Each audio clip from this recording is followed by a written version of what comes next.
지난주 금요일 뉴욕 증시 나스닥 약보합 다우와 S&P 500은 하락 마감했습니다. 미국의 8월 고용 보고서가 나왔습니다. 경기 침체에 대한 우려가 더 커진 상황이고요. 또 그리고 지난 주말 국내 충격을 줬던 소식이 있었죠. 미국 조지아주에 있는 현대차 그리고 LG 에너지솔루션 전기차 배터리 공장에 압수수색, 체포 등 대규모 단속이 시행이 됐죠. 네, 그렇습니다. 한국인 직원 300여 명이 이렇게 구금됐다고 하는데요. 주말 사이 정부는 석방 교섭이 마무리됐고 또 행정적 절차 후에 전세기를 보내 귀국을 돕는다고 발표했습니다. 네, 한미 정상회담이 끝난 지 얼마 되지 않았고 동맹 강화를 내세우면서 대미 투자까지 이끌어낸 트럼프 행정부가 우리나라 한국 기업의 미국 공장 단속에 나서자 여러 가지 분석들이 나오고 있습니다. 배경이라든지 시기에 대해서 여러 이야기들이 나오고 있는 상황이죠. 네, 그렇죠. 뿐만 아니라 워싱턴 DC를 아름다운 수도로 만들겠다는 취지로 군을 투입한 이후 또 트럼프 대통령은 시카고시에도 대대적인 이민자 단속을 진행할 것임을 시사하고 있습니다. 역대 어느 대통령과는 다른 그야말로 폭풍 행보를 이어가는 트럼프 대통령이라 할 수 있겠습니다. 네, 이번 일로 한국인 파견 직원의 비자 문제에 대한 맹점도 드러났기 때문에 추가 대책이 필요하다고 하는데요. 이번 사태가 잘 마무리되어야겠지만 앞으로도 대미 투자 시 직원 파견에 있어서는 제도 개선도 필요할 것 같습니다. 지금 보시고 계신 머니쇼는 SBS BJ과 유튜브에서 실시간 시청이 가능하고요. 국내 주식 정보 받아보실 분들은 카카오톡 채널 머니랩 추가하시기 바랍니다. 또 모든 투자 판단의 책임은 투자자분들께 있다는 점 알려드립니다. 그럼 글로벌 증시 상황부터 정리해 볼까요? 최지연 아나운서 소식 전해주시죠. 전 거래일에만 해도 배드뉴스에서 굿뉴스였던 장세가 하루 만에 배드뉴스이즈 배드뉴스로 바뀌었습니다. 고용보고서 충격으로 경기 침체에 대한 우려가 급격하게 자라나자 금리 인하에 대한 기대감이 덮어진 건데요. 이 같은 불안감이 시장을 전반적으로 짓눌렀습니다. 마감상 보면 다우지수가 0.48% 빠졌고요. S&P 500 지수와 나스닥 지수도 각각 0.32%, 0.03% 내렸습니다. 시총 상위 종목은 개별 호재가 있었던 기업만 오르고 나머지 기업들은 대부분 하락했습니다. 특히 엔비디아가 또 큰 폭으로 내렸는데요. 브로드컴이 엔비디아를 대체제로 급부상했다는 소식에 엔비디아 주가가 3% 가까이 빠졌습니다.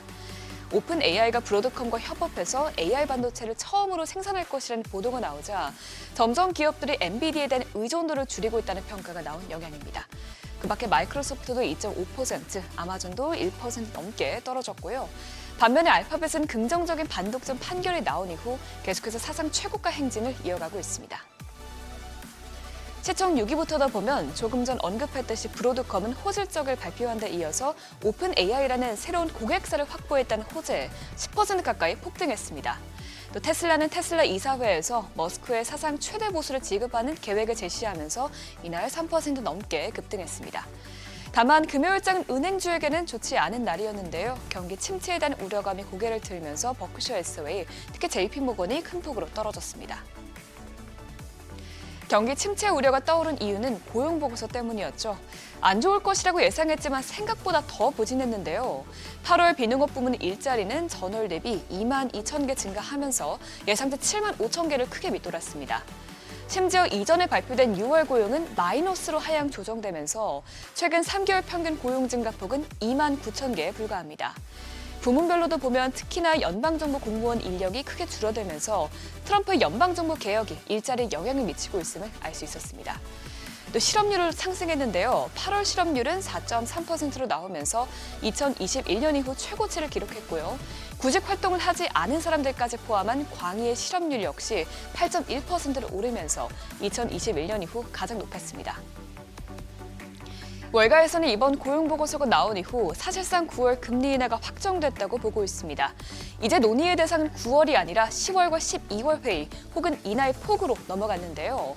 전 연준 고위 고문인 윌리엄 잉글리시는 다음 세 차례 회의에서 금리를 인하할 가능성이 분명히 있어 보인다고 말했고요. 얀 하치우스 골드만삭스 소속 이코노미스트 역시 10월과 12월에 추가 인하가 있을 것이라고 예상했습니다. 일각에서는 이제 50베이시스 포인트 인하 가능성도 제기되고 있습니다. 금리 선물 시장에서는 이제 9월 인하 가능성이 100%인데요. 50베이시스 포인트 인하 가능성도 이렇게 새롭게 부활하면서 현재 8% 정도를 기록하고 있습니다. 물론 연준 비공식 대변인은 닉 티밀하우스 월스트리트 저널 기자는 이에 대해서 50베이시스 포인트 인하에 대한 기준은 매우 높다면서 선을 그었습니다. 국채금리는 고용보고서가 나오자마자 급락했습니다. 50베이시스포인트 인하 가능성까지 부활하면서 2년물 금리는 3.5%까지 떨어지면서 3년 만에 최저치를 기록했고요. 10년물 금리도 4% 선까지 내려갔습니다. 비커 가능성까지 부활하고 경기 침체 우려감이 고개를 들면서 금값은 또다시 사상 최고치 행진을 이어갔습니다. 금 가격은 이날 1%나 급등, 1% 이상 급등하면서 온스당 3,653달러에서 거래가 됐고요. 또 국제유가는 오펙 플러스의 증산 가능성과 미국 고용 둔화까지 겹치면서 4일 연속으로 하락세를 이어갔습니다. WTI와 브렌트유는 각각 1.61%, 2.22% 내렸는데요.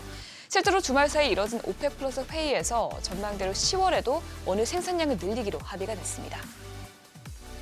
이제 9월 FOMC가 열흘 안팎으로 다가오면서 이번 주 투자자들의 시선은 전부 인플레이션 지표로 쏠릴 것으로 보입니다. 최근 미국의 고용 시장이 크게 약세를 보이고 있는 점이 확인되면서 인플레와 고용 간의 술래잡기 싸움이 앞으로의 상황을 좌지우지할 것으로 보이기 때문이죠. 현재 시간 10일에는 PPI 지표, 11일에는 CPI 지표가 공개되는데요.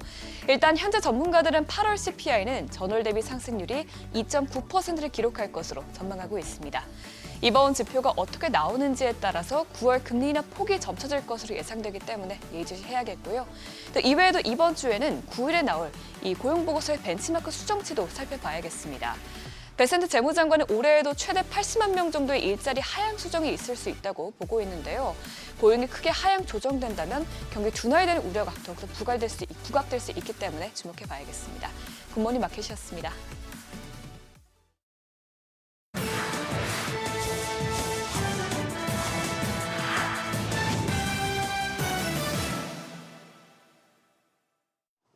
외신이 주목한 주요 이슈들 짚어보겠습니다. 앞선 참의원 선거 패배로 퇴진 압박을 받던 이시바 시게루 일본 총리가 결국 집권 1년 만에 사퇴했습니다.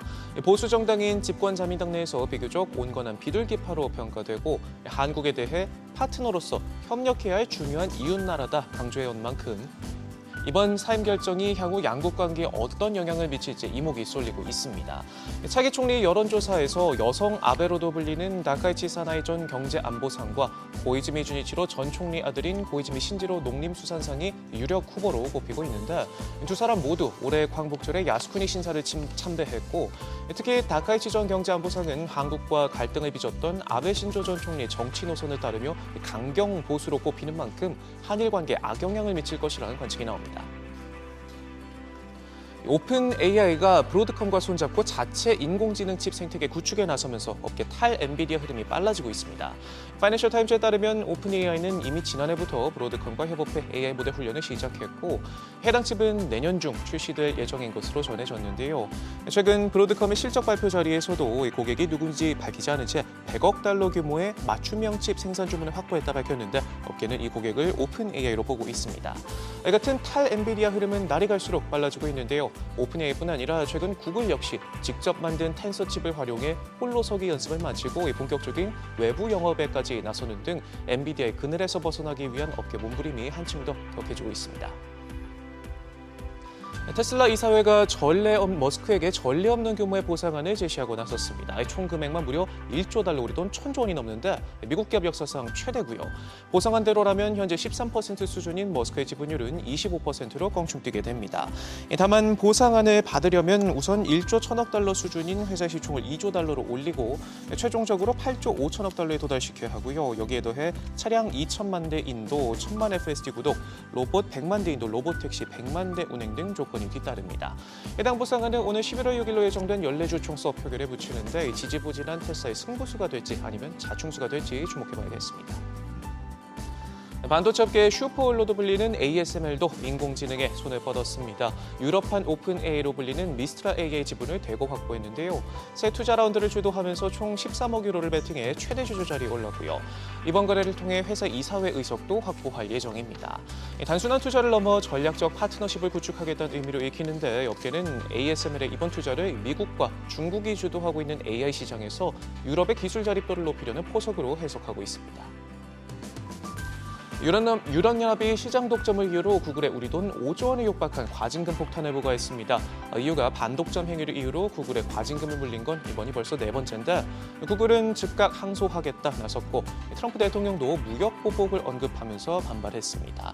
트럼프는 유럽이 또 미국 기업을 공격하면서 투자와 일자리 창출에 쓸 돈을 빼앗아갔다. 매우 불공정한 조치다 주장하면서 부당한 과징금을 무효로 하기 위해 301조 절차를 시작할 수밖에 없다 반박했는데 이에 따라 미국이 유럽의 보복 관세나 수입 제한 조치로 맞대응할 가능성이 제기되고 있습니다. 트럼프 행정부가 인텔 살리기에 나섰지만 이 업계에서 여전히 인텔의 파운드리 기술력에 대한 의구심이 나오고 있습니다. 크리스티아노 아몬 퀄컴 CEO는 블룸버그와의 인터뷰에서 인텔의 파운드리 역량에 대해 현재 수준에서는 충분하지 않다, 현 시점에선 선택지가 아니다 평가했는데요. 그러면서 당분간 대만 TSMC와 삼성전자를 통해 반도체 생산을 유지하겠다는 뜻을 분명히 밝혔습니다. 앞서 인텔은 트럼프 행정부가 지분 확보에 나선 배경으로 이 파운드리 매각을 막기 위해서였다 언급하기도 했는데 아픈 손가락인 파운드리 분리 매각 카드를 쓸 수 없게 되자 마찰이라는 표현까지 썼고 정부의 지분 확보가 사업 전반에 리스크가 될 수 있다 언급하기도 했는데 트럼프의 인텔 몰아주기가 시장에 어떤 결과로 돌아올지 주목됩니다. 지금까지 글로벌 비즈였습니다.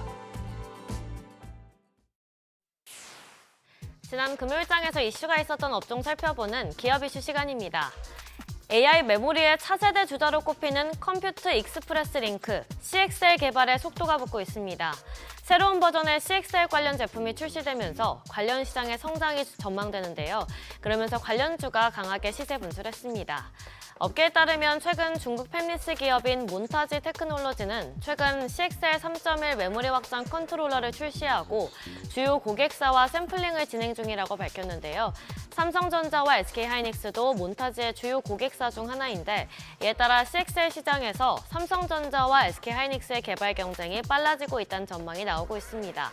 실제로 삼성전자는 현재 256GB급 CXL 메모리 모듈 양산 준비를 마쳤고 또 하반기 중으로 신제품을 출시할 계획인데요.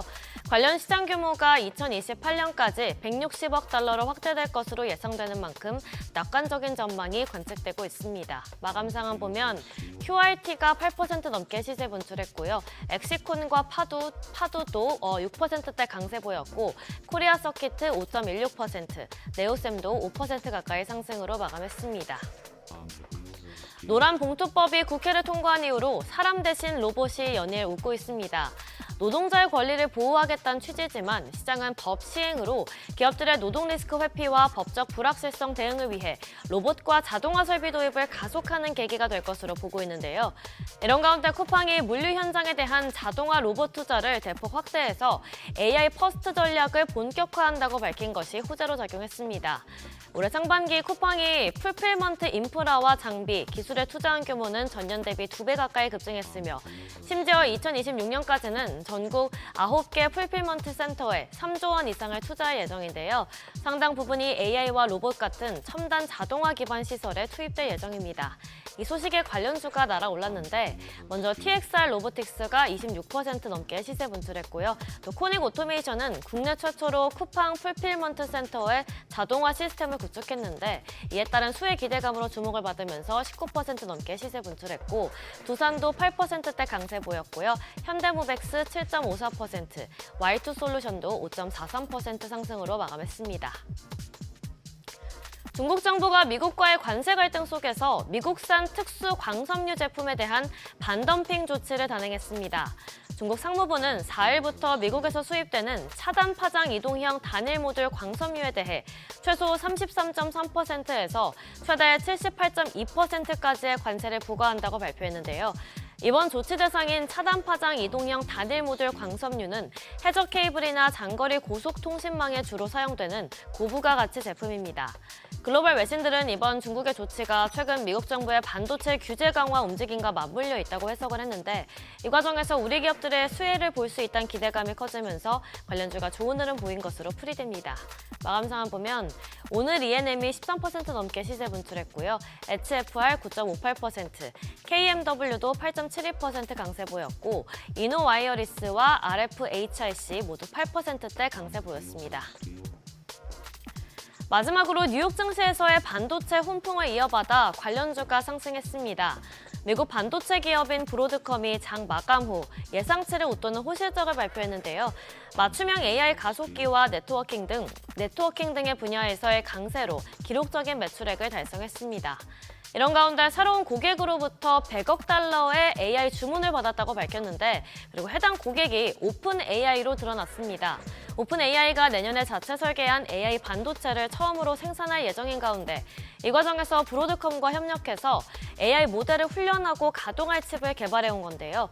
호실적과 함께 해당 소식이 더 큰 훈풍으로 작용하면서 관련주가 강하게 시세 분출했습니다. 마감 상황 보면 한솔 아이원스가 8.72%, 두산도 8%대 강세 보였고요.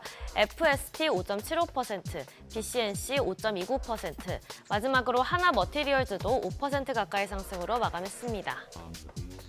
지금까지 기업 이슈 전해드렸습니다.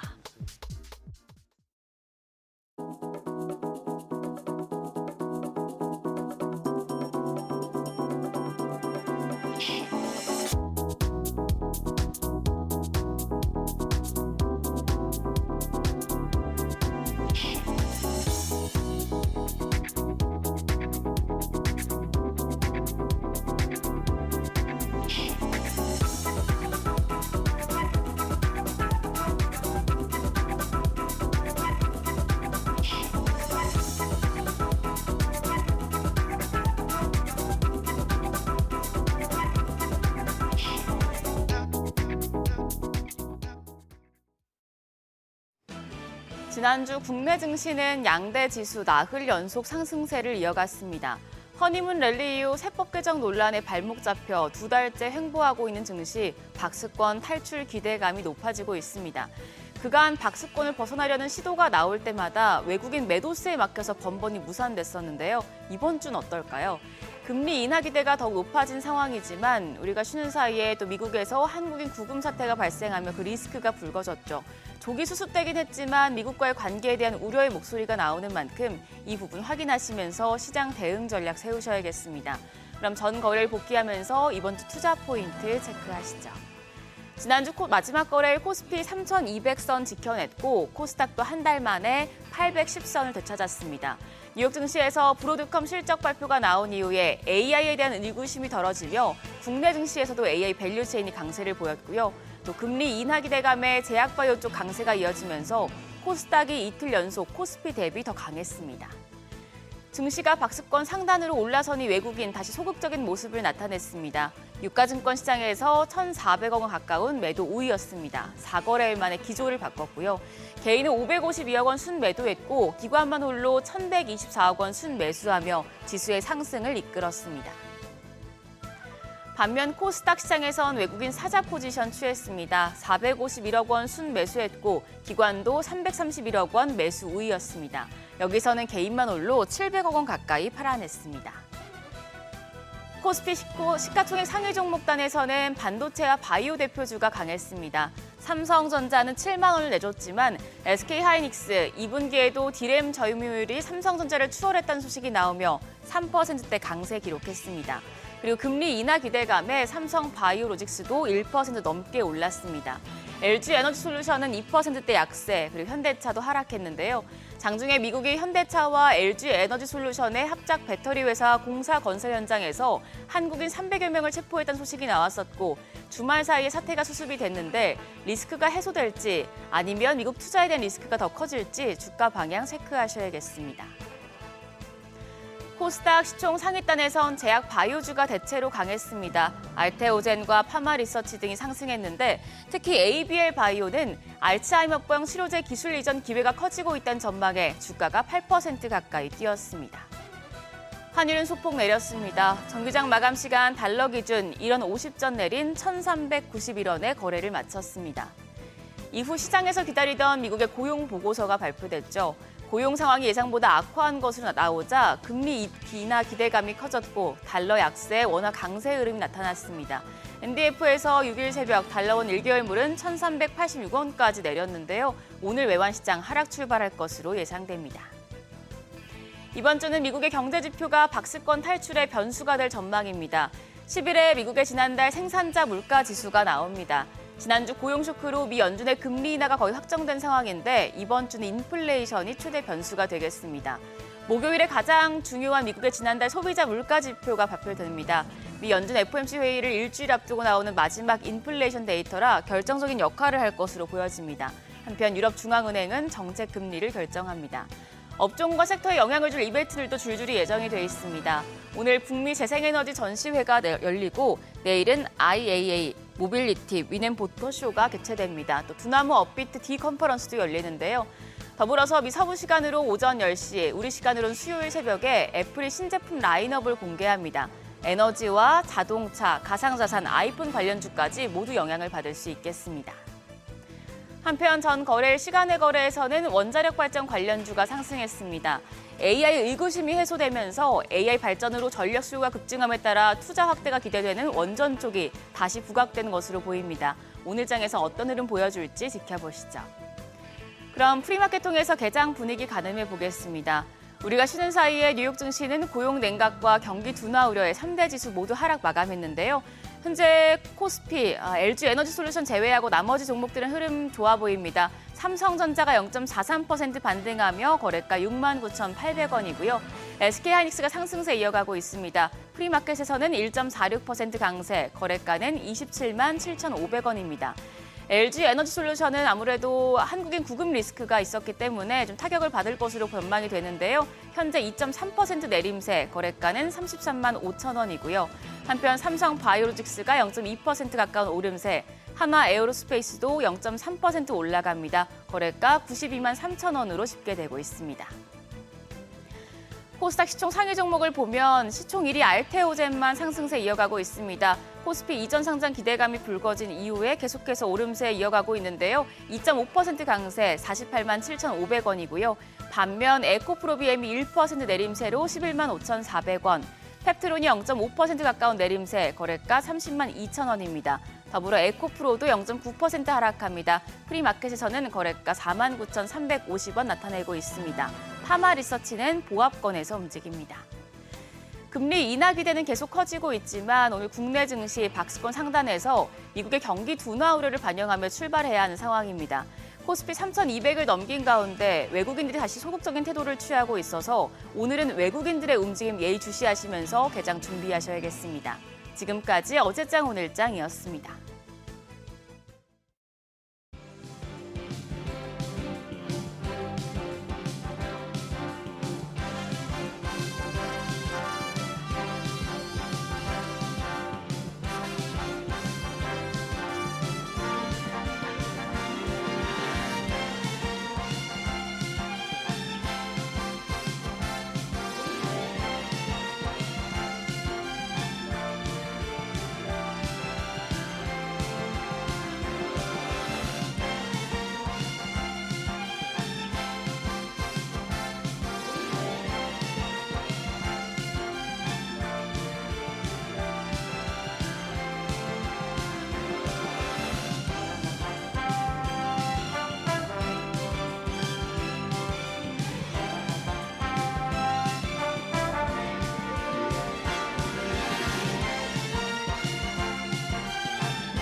현재 시각 8시 25분 향해 갑니다. 지금 보시고 계신 머니쇼는 SBS BJ과 유튜브에서 실시간 시청이 가능합니다. 또 다양한 주식 정보 원하시는 분들은요. 카카오톡 채널에서 머니를 검색하셔서 친구 추가하시면 됩니다. 지난 주말에 여러 가지 뉴스들이 있었는데요. 일단 미국의 고용 상황 생각보다 좀 많이 안 좋았던 것 같고. 네, 그렇죠. 예, 여기에다가 금리 인하 기대감은 더 커질 법한데 글쎄요. 일단 또 이번 주 CPI 발표되잖아요. 네. 이것도 좀 봐야 될 것 같고 여기다 또 우리 기업과 관련된 소식은 앞서 저희 오프닝 때 얘기했던 내용이잖아요. 그렇습니다. 예. 예, 그게 우리 토일 지나면서 이렇게 뉴스의 많은 부분을 차지했었죠. 관련된 또 우리 또 분들의 가족분들은 또 걱정들도 많았을 것 같은데, 야 거기다가 뭐 이런저런 국제적인 이벤트도 진짜 많습니다. 그렇죠. 뭐 러우 전쟁은 언제 끝날까 싶고, 네. 또 계속해서 러시아의 키이우 수도에 대한 공격도 소식도 들리고, 또 이시바 총리 결국 또 물러났고, 그러게요. 예. 뭐 그러다가 머스크 1조 달러, 1,000조 원, 1,400조죠. 뭐. 네, 1,400조. 예, 원 돈방석 하길래 싶었더니 배가 아파서 막 알아보니 지금 당장 주는 건 아니네요. 조건이 많네. 예, 차도 팔아야 되고 로봇도 팔아야 되고 뭐 시총도 얼마까지 한 8배 끌어올려야 되고. 네. 그래서 일론 머스크는 약간 남의 나라 이야기 아니에요. 얼마를 돈을 받던. 이상한 나라의 머스크 뭐 이런 느낌. 네. 그래요. 자, 지금 이제 미국장이 어제 금요일 날 개장 초 급등 출발 후에 흔들리는 모습을 봐서는 고용 지표를 가지고 고민이 많은 것 같아요, 미국도. 네, 수장님이 또 그 보여주셨던 종목 중에 브로드컴 차트. 브로드컴. 네, 9% 급등이긴 합니다만 사실 개장하고 나서 16% 정도. 맞아요. 예. 보니까 개장 초에 시가가 16.23% 네. 급등 개법 출발하니까 옳다고 나고 거기서 따라 붙으면서 16.41%까지 올랐습니다만 쭉 미끄러져 가지고 9.41%. 이게 보니까 지금 그러면은 장중 고점에 바로 들어갔던 사람은 그날 장 마감 후에 보니까 자기는 6% 마이너스인 거예요. 그렇죠. 뭐 그런 상황이 됐고 지금도 프리장에서 약간 0.76% 마이너스 뭐 그런 식으로 보이고 있어가 브로드컴에서도 보니 사람들이 급해요 보니까 그죠? 지금 심리가 혼재돼 있는 상황인 것 혼재돼 같아요. 간다 싶으면 따라 예. 붙었다가 또 못 가면 그거 하기도 하고 하는데 불안함, 기대감이 다 있죠. 예, 불안할 때 또 약간 청심환 역할을 하시는 분이 오늘 또 나오시네. 네, 레그넘 투자자문의 이춘광 대표님 함께합니다. 어서 오세요. 어서 오세요, 이 대표님. 예. 아니 전에 한번 들었던 것 같아요. 레그넘이 무슨 뜻이죠? 레그넘 투자자문. 개인적으로 굉장히 저는 좋고 반가운 질문이고요. 네. 그 마켓의 레짐이 어떻게 형성돼 있냐. 레짐이. 네. 영어 단어 레짐의 라틴어 어원입니다. 네. 그러니까 이제 킹덤, 뭐 왕국, 통치, 지배 이런 뜻이 있죠. 예. 그래서 조금 저희 스타일대로 미미하지만 반향을 한번 불러일으켜 보자 이런 뜻을 좀 담았습니다. 레짐의 라틴어다. 네. 제가 봐서는 그냥 매그넘으로 하세요. 옛날에 그 더티 해리의 이스트우드가 썼던 네. 그 44 매그넘 그 총처럼 강하시잖아. 가끔 PB분들이 전화 오셨을 때 매그넘 자리 좀 보내주세요. 이런 경우들이 있습니다. 그 참 매그넘 권총 지금도 기억에 생생합니다. 화력이 어마어마하다고 그 하죠. 엄청난 반동 이렇게 쏘는 이거. 예. 아니 근데 지금 그거 고용지표 지금 저걸 시장이 어떻게 봐야 됩니까? 야 이거는 금리 인하 왔어고 거의 100%고. 네. 근데 조금 장중 흐름을 보니까 이거는 좀 생각보다 많이 약한데 이러면 경기 둔화내지는 침체감 이 걱정도 있었던 것 같아요. 저는 뭐 일단 포지티브하게 가는 방향이기 때문에요. 일단 그 네. 지론을 계속 유지할 생각이고요. 사실은 우리가 그 고용 관련한 지표가 4가지가 있지 않습니까? 네. 고용 보고서가 아주 뭐 벤치마크라고 하죠. 굉장히 중요하게 취급이 되고 ADP 민간 고용 보고서, 그다음에 졸트 보고서 또는 뭐 챌린지 그레이어도 있는데 그거는 중요한 것 같지는 않고 매주 발표가 되는 주간 실업수당 청구 건수가 있죠. 저는 개인적으로 가장 중요한 거를 주간 실업수당 청구 건수를 보고 그 다음을 ADP 민간 고용을 봅니다. 왜냐하면 이 2가지가 유일하게 하드 데이터로 근거해서 발표하는 수치거든요. 근데 이제 이 고용 보고서 같은 경우가 네. 가계 한 6만 가계 그리고 네. 한 63만 개의 정부기관 포함해서 기업에다가 설문조사를 해요. 그렇게 해서 산출하는 겁니다. 그러니까 지난 주말에 스카펠 센터가 분명히 한마디 했죠. 이번 고용 데이터 노이즈가 되게 많아. 네. 그런 것들만 봐도 이제 그렇다는 거고 또 하나는 제가 한 달 좀 조금 미리 뭐 봤다는 감은 없지 않아 있는데 이 여름 시즌이 네. 늘 아시겠지만 미국 교사분들은 실업률로 잡힙니다. 방학 때. 네. 우리나라처럼 급여 나오고 그게 아닙니다. 그리고 미국 여름에 이제 공장들 방학이라고 교사가 월급이 안 나와요. 실업률로 잡힙니다. 그래요? 네네. 매년 그래요. 그리고 공장에서 기계 돌리고 그러면 노후화도 되고 녹도 슬고 그럴 거 아니겠습니까? 네네. 그럼 그걸 개보수로 한단 말이죠. 네. 그때 고용 노동자들을 되게 좀 쉬었다 오세요. 한 2-3달. 이게 계절성이라는 게 분명히 있어요. 그러면 6, 7, 8이. 전월 대비보다는 전년 동월 대비로 봐야 되는 게 더 뭐 그럴 수 명확한 있겠죠. 거예요. 뭐 전년 대비도 그렇고 전월 대비도 그렇고 예. 수치는 그러니까 지금 제가 띄워드리는 그래프를 그 옆에 그래프일 텐데 그 다음 그래프일 텐데요. 예, 저게 지금 10년 동안의 비농업 신규 일자리가 지금 7만 건에서 2만 2천 건으로 떨어졌다는 거 아닙니까? 예. 근데 최근 거 21년도 거부터 제가 조그만 박스로 갖고 온 거 보시면 좀 확대해서 네네. 예. 추세를 보시면 조금 하향하고는 있지만 이 국면별로 굉장히 올랐다가 떨어졌다고 굉장히 반복을 하고 있죠. 네. 떨어지는 국면이 저게 여름 국면이에요. 여름에 항상 저런 시즈널리티가 분명히 있습니다.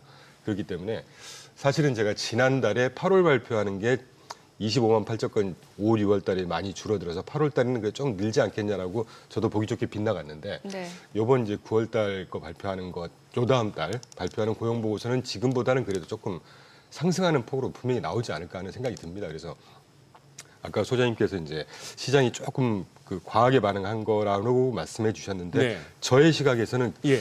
고용 보고서 발표에도 불구하고 그래도 선방했다 정도 생각했습니다. 그래요.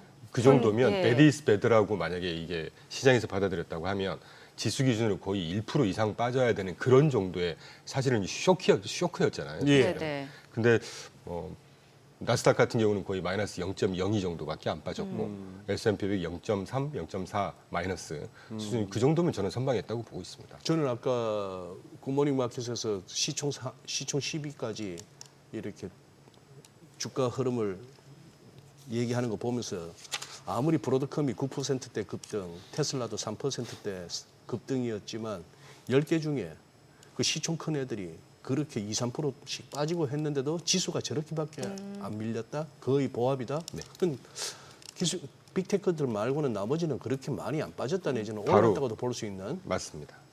근데 저는 이거 말이에요, 이 대표님. 네. 7월도 어제 발표된 게 이제 8월 고용 지표지 않습니까?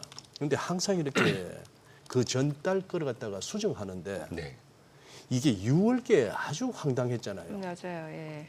애초에 14만 7천 명 증가를 했다가 이걸 갖다가 한 달 뒤에 14만 7천이 아니고 14,000명이에요. 거의 10분의 1 토막을 내더니만 이번에 또 마이너스 1,000, 이게 13,000명. 14,000명 증가가 아니고 13,000명 줄었네요 하면서 마이너스가 나와버렸어요. 그러니까요. 이거는 좀 지표가 좀 심한 거 아닙니까? 그래서 스카페스 센터가 이거 노이즈가 많아라고 얘기를 했고 출근하면서 아침에 제가 들어보니까 네. 주말까지는 안 나왔었는데 예. 모 방송에서 지난달인가요? 그 예. 통계국장인가를 해임했지 않습니까? BLS, 예. BLS. 네. 그러면서 이 통계 방법을 바꾼 게 아니냐 월가에서 지금 그 얘기가 나온다고 합니다. 그래요. 뭐 그런 정도의 좀 노이즈가 그러니까 이거는 조금 신뢰가 많이 떨어지는 수치의 폭이잖아요. 그래요. 예. 저 이래 되면 이 지표를 갖다가 무슨 뭐 예측하고 뭐 이라는 게 의미가 있나 의미가 싶을 없는 정도로. 그렇죠. 그래서 저는 일관되게 아까도 모두에 제가 소개드리면서 그 6만 예. 가게 6만 개의 가게 그리고 예. 63만 개의 정부기관 포함 법인 기관 그러니까 기업들에 대해서 설문조사 기반이라고 했는데 어떤 데이터든 소프트 데이터 설문 기반의 데이터들은 그렇게 신뢰성이 높지 않더라고요. 근데 이거 화요일 날 내일 밤에 또 이거 BLS 노동통계국 여기서 이제 지난 3월까지 또 12개월 동안에 이거 완전 또 한번 수정해서 발표하는 거 아닙니까? 네. 여기서는 또 어떤 식의 수정이 나올지. 근데 이제 작년에 한 80만 개 확 줄었잖아요. 네네. 그죠? 70몇만 개인가. 네, 그랬던 것 같아요. 예. 그래서 하여튼 근데 제가 방금 이제 좀 긍정적으로 말씀드렸음에도 불구하고 분명히 추이 자체는 노동시장은 냉각까지는 아니라고 봅니다. 저는 네. 계속 이제 슬로우 다운 하는 건 맞는 것 같습니다. 네. ADP 민간 고용도 지난달 10만 6천 건에서 지금 고용 변화 5만 4천 건으로 줄었고 옆에 실업상 청구 건수도 22만 9천 건에서 뭐 소폭이긴 하지만 23만 7천 건으로 소폭 증가했고 그러니까 노동시장이 어떤 식으로든 노동시장도 이 경기 사이클 때문이건 관세 때문이건 슬로우 다운 하는 건 맞고 자 그러면 지난번에 잭슨홀 우리 2주 전에 잘 봤지 않습니까? 네. 잭슨홀에서 그때 지난주에 제가 찾아뵙지를 못해서 제대로 말씀 못 드렸는데 잭슨홀 사실 그렇게 전체의 그 스테이트먼의 내용 자체가 비둘기파적은 아니었다고 저는 판단하거든요. 그렇게 매파적이었으면 매파적이었지 그렇게 비둘기파적은 아니었지만 네. 에도 불구하고 이 제롬 파월의 스테이트먼 사실은 노동시장의 방점 두 줄로 폭등을 했었지 않습니까? 특이한 큐리어스한 밸런스였다 노동시장이. 그러니까 제롬 파월이 확실히 저분들은 고위직에 있으신 분들이어서 그런지 지난주 금요일 발표된 이런 데이터를 미리 봤던 것 같아요. 예. 대놓고 얘기는 안 했지만 예. 뭐 영어 표현이 curious하다고 네. 했지 않습니까? 그러니까 그게 이제 이런 것들을 얘기한 것 같은데 그거 딱 한 줄 두 줄에 아 그래 금리 인하하겠네 그래서 폭등했었잖아요. 네네. 그래서 아까도 이제 사담을 잠깐 나눴지만 하반기에 이따가 소개해드리겠지만 굵직한 호재 몇 개가 남아 있습니다. 그래서 호재. 네. 정책적으로도 그렇고 기본적으로 저는 하반기에 주가 나쁠 거라고 생각하지 않습니다. 그리고 이번에 9월 달에 애초에 저는 지난주까지만 해도 노동 고용보고서 발표되기 전까지만 해도 오히려 금리 동결할 가능성이 한 20, 30%에서 30, 40%로 높아지는 게 아닌가 이 생각을 했거든요. 왜냐하면 네. 이제 물가가 본격적으로 시연을 할 테니까. 그런데 고용보고서가 이 정도로 딱 나와버리면 25bp는 분명히 100% 될 것 같아요. 네. 이제 오히려 B컷 50bp 인하 가능성도 이제 나오고 있지 않습니까? 예. 그래서 주식시장에는 어떻게든 그렇게 뭐 나쁜 상황은 아니다 하는 생각을 하고 있죠. 네. 좋았던 게 그나마 이게 증시 입장에서 나쁘지 않았던 게 고용 지표 나오고 나서 미국채 수익률은 확 떨어졌어요. 많이 떨어져서 이제 국채 쪽으로 매수가 많이 몰려갔는데 그러면서 이게 달러가 강해졌으면은 약간 싸한데 달러도 약해지니까 그렇다면 증시 입장에서 그렇게 뭐 두려워할 만한 나쁜 매크로 조합은 환경은 아니었어요. 예. 근데 이제 좀 이질적인 말씀일 수 있겠지만 환율 언급해 주셔서 예. 생각이 나는데 달러 인덱스 달러는 전 세계 통화에 대해서 조금 소폭 하락을 했는데 예. 원화가 오히려 떴죠. 1391원입니다 지금. 네. 이런 그러니까 것들은 좀 예. 지금은 이제 조금 밀려서 88원대인데 네. 개장 전에 뭐 네. 흐름은 그러한데요. 미국 NDF 시장은 1386원인가. 예, 많이 떨어졌었죠. 달러 약세를 반영하면서 그렇게 갔는데 NDF보다는 또 이제 개장 초를 앞두고 한 2, 3월이라도 올라오는 그런 양상이고 안 빠진다는 거니까 안 빠진다. 우리나라 경제 펀더멘털을 좀 고민해봐야 안 빠진다 그 말씀하시니까 미국도 미국이지만 우리나라 장을 보고 참 그렇게 얘기하시니까 어떤 방송에서 같이 얘기하다 보니까 이거 참 좋은 질문이다. 우리 시장이 우리 증시가 못 오르는 것인가 안 빠지는 것인가 질문을 그렇게 하니까 뭐지 싶은데 되게 고민을 많이 하게 하는 고민을 하게 되는데 그러게요. 심오한 질문인 것 같습니다. 예, 안 빠지는 것도 신기해요. 응? 안 빠지는 것도 신기해. 근데 사실은 23년, 24년 동안 미국만 보더라도 거의 25%씩 매년 상승을 했지 그러니까요. 않습니까? 네. 복리로 따지면 거의 60% 상승한 겁니다. 예. 그 2년 동안 한국 시장은 이랬죠. 예. 그러니까 거기에 대한 반발 매수 정도로는 그 정도는 생각할 수 있지 않을까 하는 생각이 듭니다. 뭔가 추가적인 상승 동력이 지금 보이는 동력이 없다는 게 상황이고. 문제인 거죠. 아까 말씀하신 추가적인 아직 남아 있는 2025년 그래도 추가적인 호재가 몇 개 더 있다. 네. 금리 인하로 인한 어느 정도의 유동성 부분에서의 조금 힘이 되는 거. 네. 외에 또 뭐가 있죠? 그리고 이제 그래프를 갖고 오긴 했는데 그냥 말씀만 드리죠. 예. 예전에 한번 그 유동성 프락시라고 그래서 제가 그 TJ 잔고, 뭐 예. RRP 이런 거 총망라한 미국 전체 통화량 보여드린 게 있을 텐데 최근에 그게 줄고 있어요 지금. 그럼 지금 말씀해 주신 호재는 우리 증시가 아니라 미국 미국에 한해서라는 거죠. 네. 아, 죄송하지만 예. 그나마 뭐 시장입니다. 미국이 좋아요. 우리도 뭐. 뭐 물론 그렇긴 영향은 좀 합니다만. 받을 예. 수 있을 테니까요. 네, 예. 네. 근데 줄고 있는데 이게 그 TJ 잔고가 왜 7월달에 그 감세한 예. 할 때 이제 부채 한도 상향하고 이제 고관을 채워야 될 거 아니겠습니까? 네. TJ 잔고가 연초에 7,800억 달러였다가 두 달 전에 3,000억 달러 줄어들었다가 지금 6,600억 달러로 계속 채우고 있습니다. 그 말은 시중 유동성 이슈를 좀 빨아들이면서 잔고를 채워놓는다는 얘기죠. 지금 이게 6,600억 달러까지 올라왔어요. 네, 자료는 정보가. 제가 갖고는 있는데 네네. 그걸 이제 보통 8,000억에서 8,500억 달러 수준까지 일단 맞춰놓고 네. 그러고 또 공격적으로 집행을 예, 한단 말이죠. 그게 법이 딱 통과되면 3개월에서 한 5개월 정도로 쑥 빨아들이면서 이게 채워놓습니다. 이게 거의 막바지에 왔다는 얘기죠. 그러면 9월이든 10월이든 정도부터는 공격적인 정부 지출을 또 해낼 거란 말이죠. 그때는 돈이 풀린다. 그렇죠. 그거에다가 내년도에 우리 여러 번 언급했지만 11월 3일 날 중간선거 하지 않습니까? 예. 말이 총선거입니다. 예. 그럼 분명히 군부를 지필 거란 말이죠. 예. 그리고 이따 굉장히 중요하니까 제가 꼭 그래프로 다시 한번 네네. 설명을 드릴 텐데 JP모건에서 그 편의 보고서에 따르면 트럼프 1기 때 예. 기업들의 이익 성장을 마진만 빼놓고 보니까 한 5개 요인으로 마진이 이제 증가를 했더라는 것 중에 85%만큼 두 가지로에 기인해서 그 기업 마진이 성장을 했는데 두 가지가 금리 인하와 감세입니다. 그러면 OBBBA가 이제 본격적으로 시행을 9월부터는 할 거란 말이죠. 네.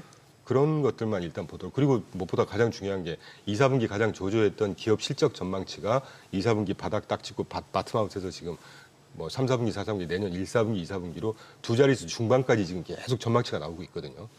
그렇게 보면 뭐 그리고 관세 문제도 늦어도 올해 안에 관세 문제 이거 어떤 식으로 마무리할 거라고 저는 예상하고 있습니다. 그렇게 되면 거시 환경 자체가 그렇게 나쁘지는 않을 거다.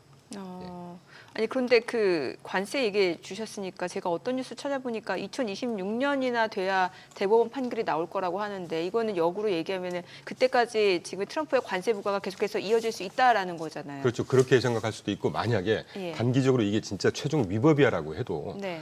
그때도 한번 소개드렸는데 무역법 123조로 기억하고 있고 또 막 338조 정말 중요한 거는요. 무서운 거는요. 네. 슈퍼 301조 기억나시죠? 예. 십몇 년 전에 우리나라 예. 예. 그게 제일 무서운 겁니다. 그걸로 지금 그 지난주 이따가 소개드리겠지만 백악관에서인가요? 그 빅테크 수장들하고 지금 회의하면서 네. 뭐 얼마 투자하겠다 막 이런 소식 좋았지 않습니까? 예. 말미에 반도체 관련해서 슈퍼 301조 나 쓸 거야 분명히 언급했어요. 그게 진짜 무서운 거예요.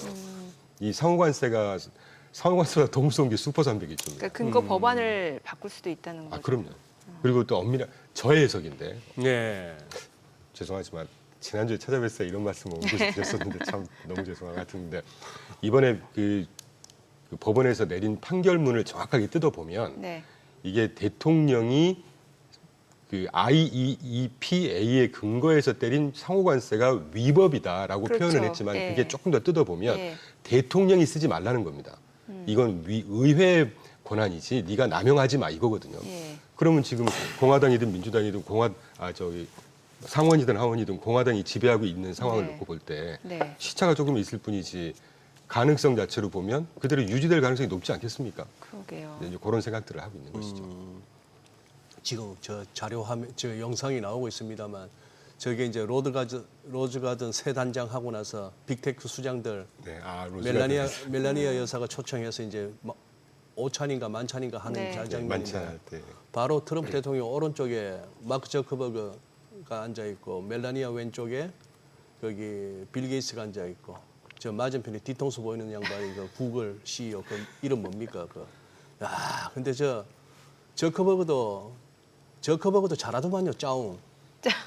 야, 대단해요. 중퇴긴 하지만 너 얼마 투자할 건데 했더니만 뭐 딱 나오고 그럼 빌 게이츠 너는 뭐 이렇게 되고 구글 얼마 할 거야 하는데 저 밥값이 엄청나더만요. 밥값이 6천억 달러 막 몇백억 달러씩 그냥.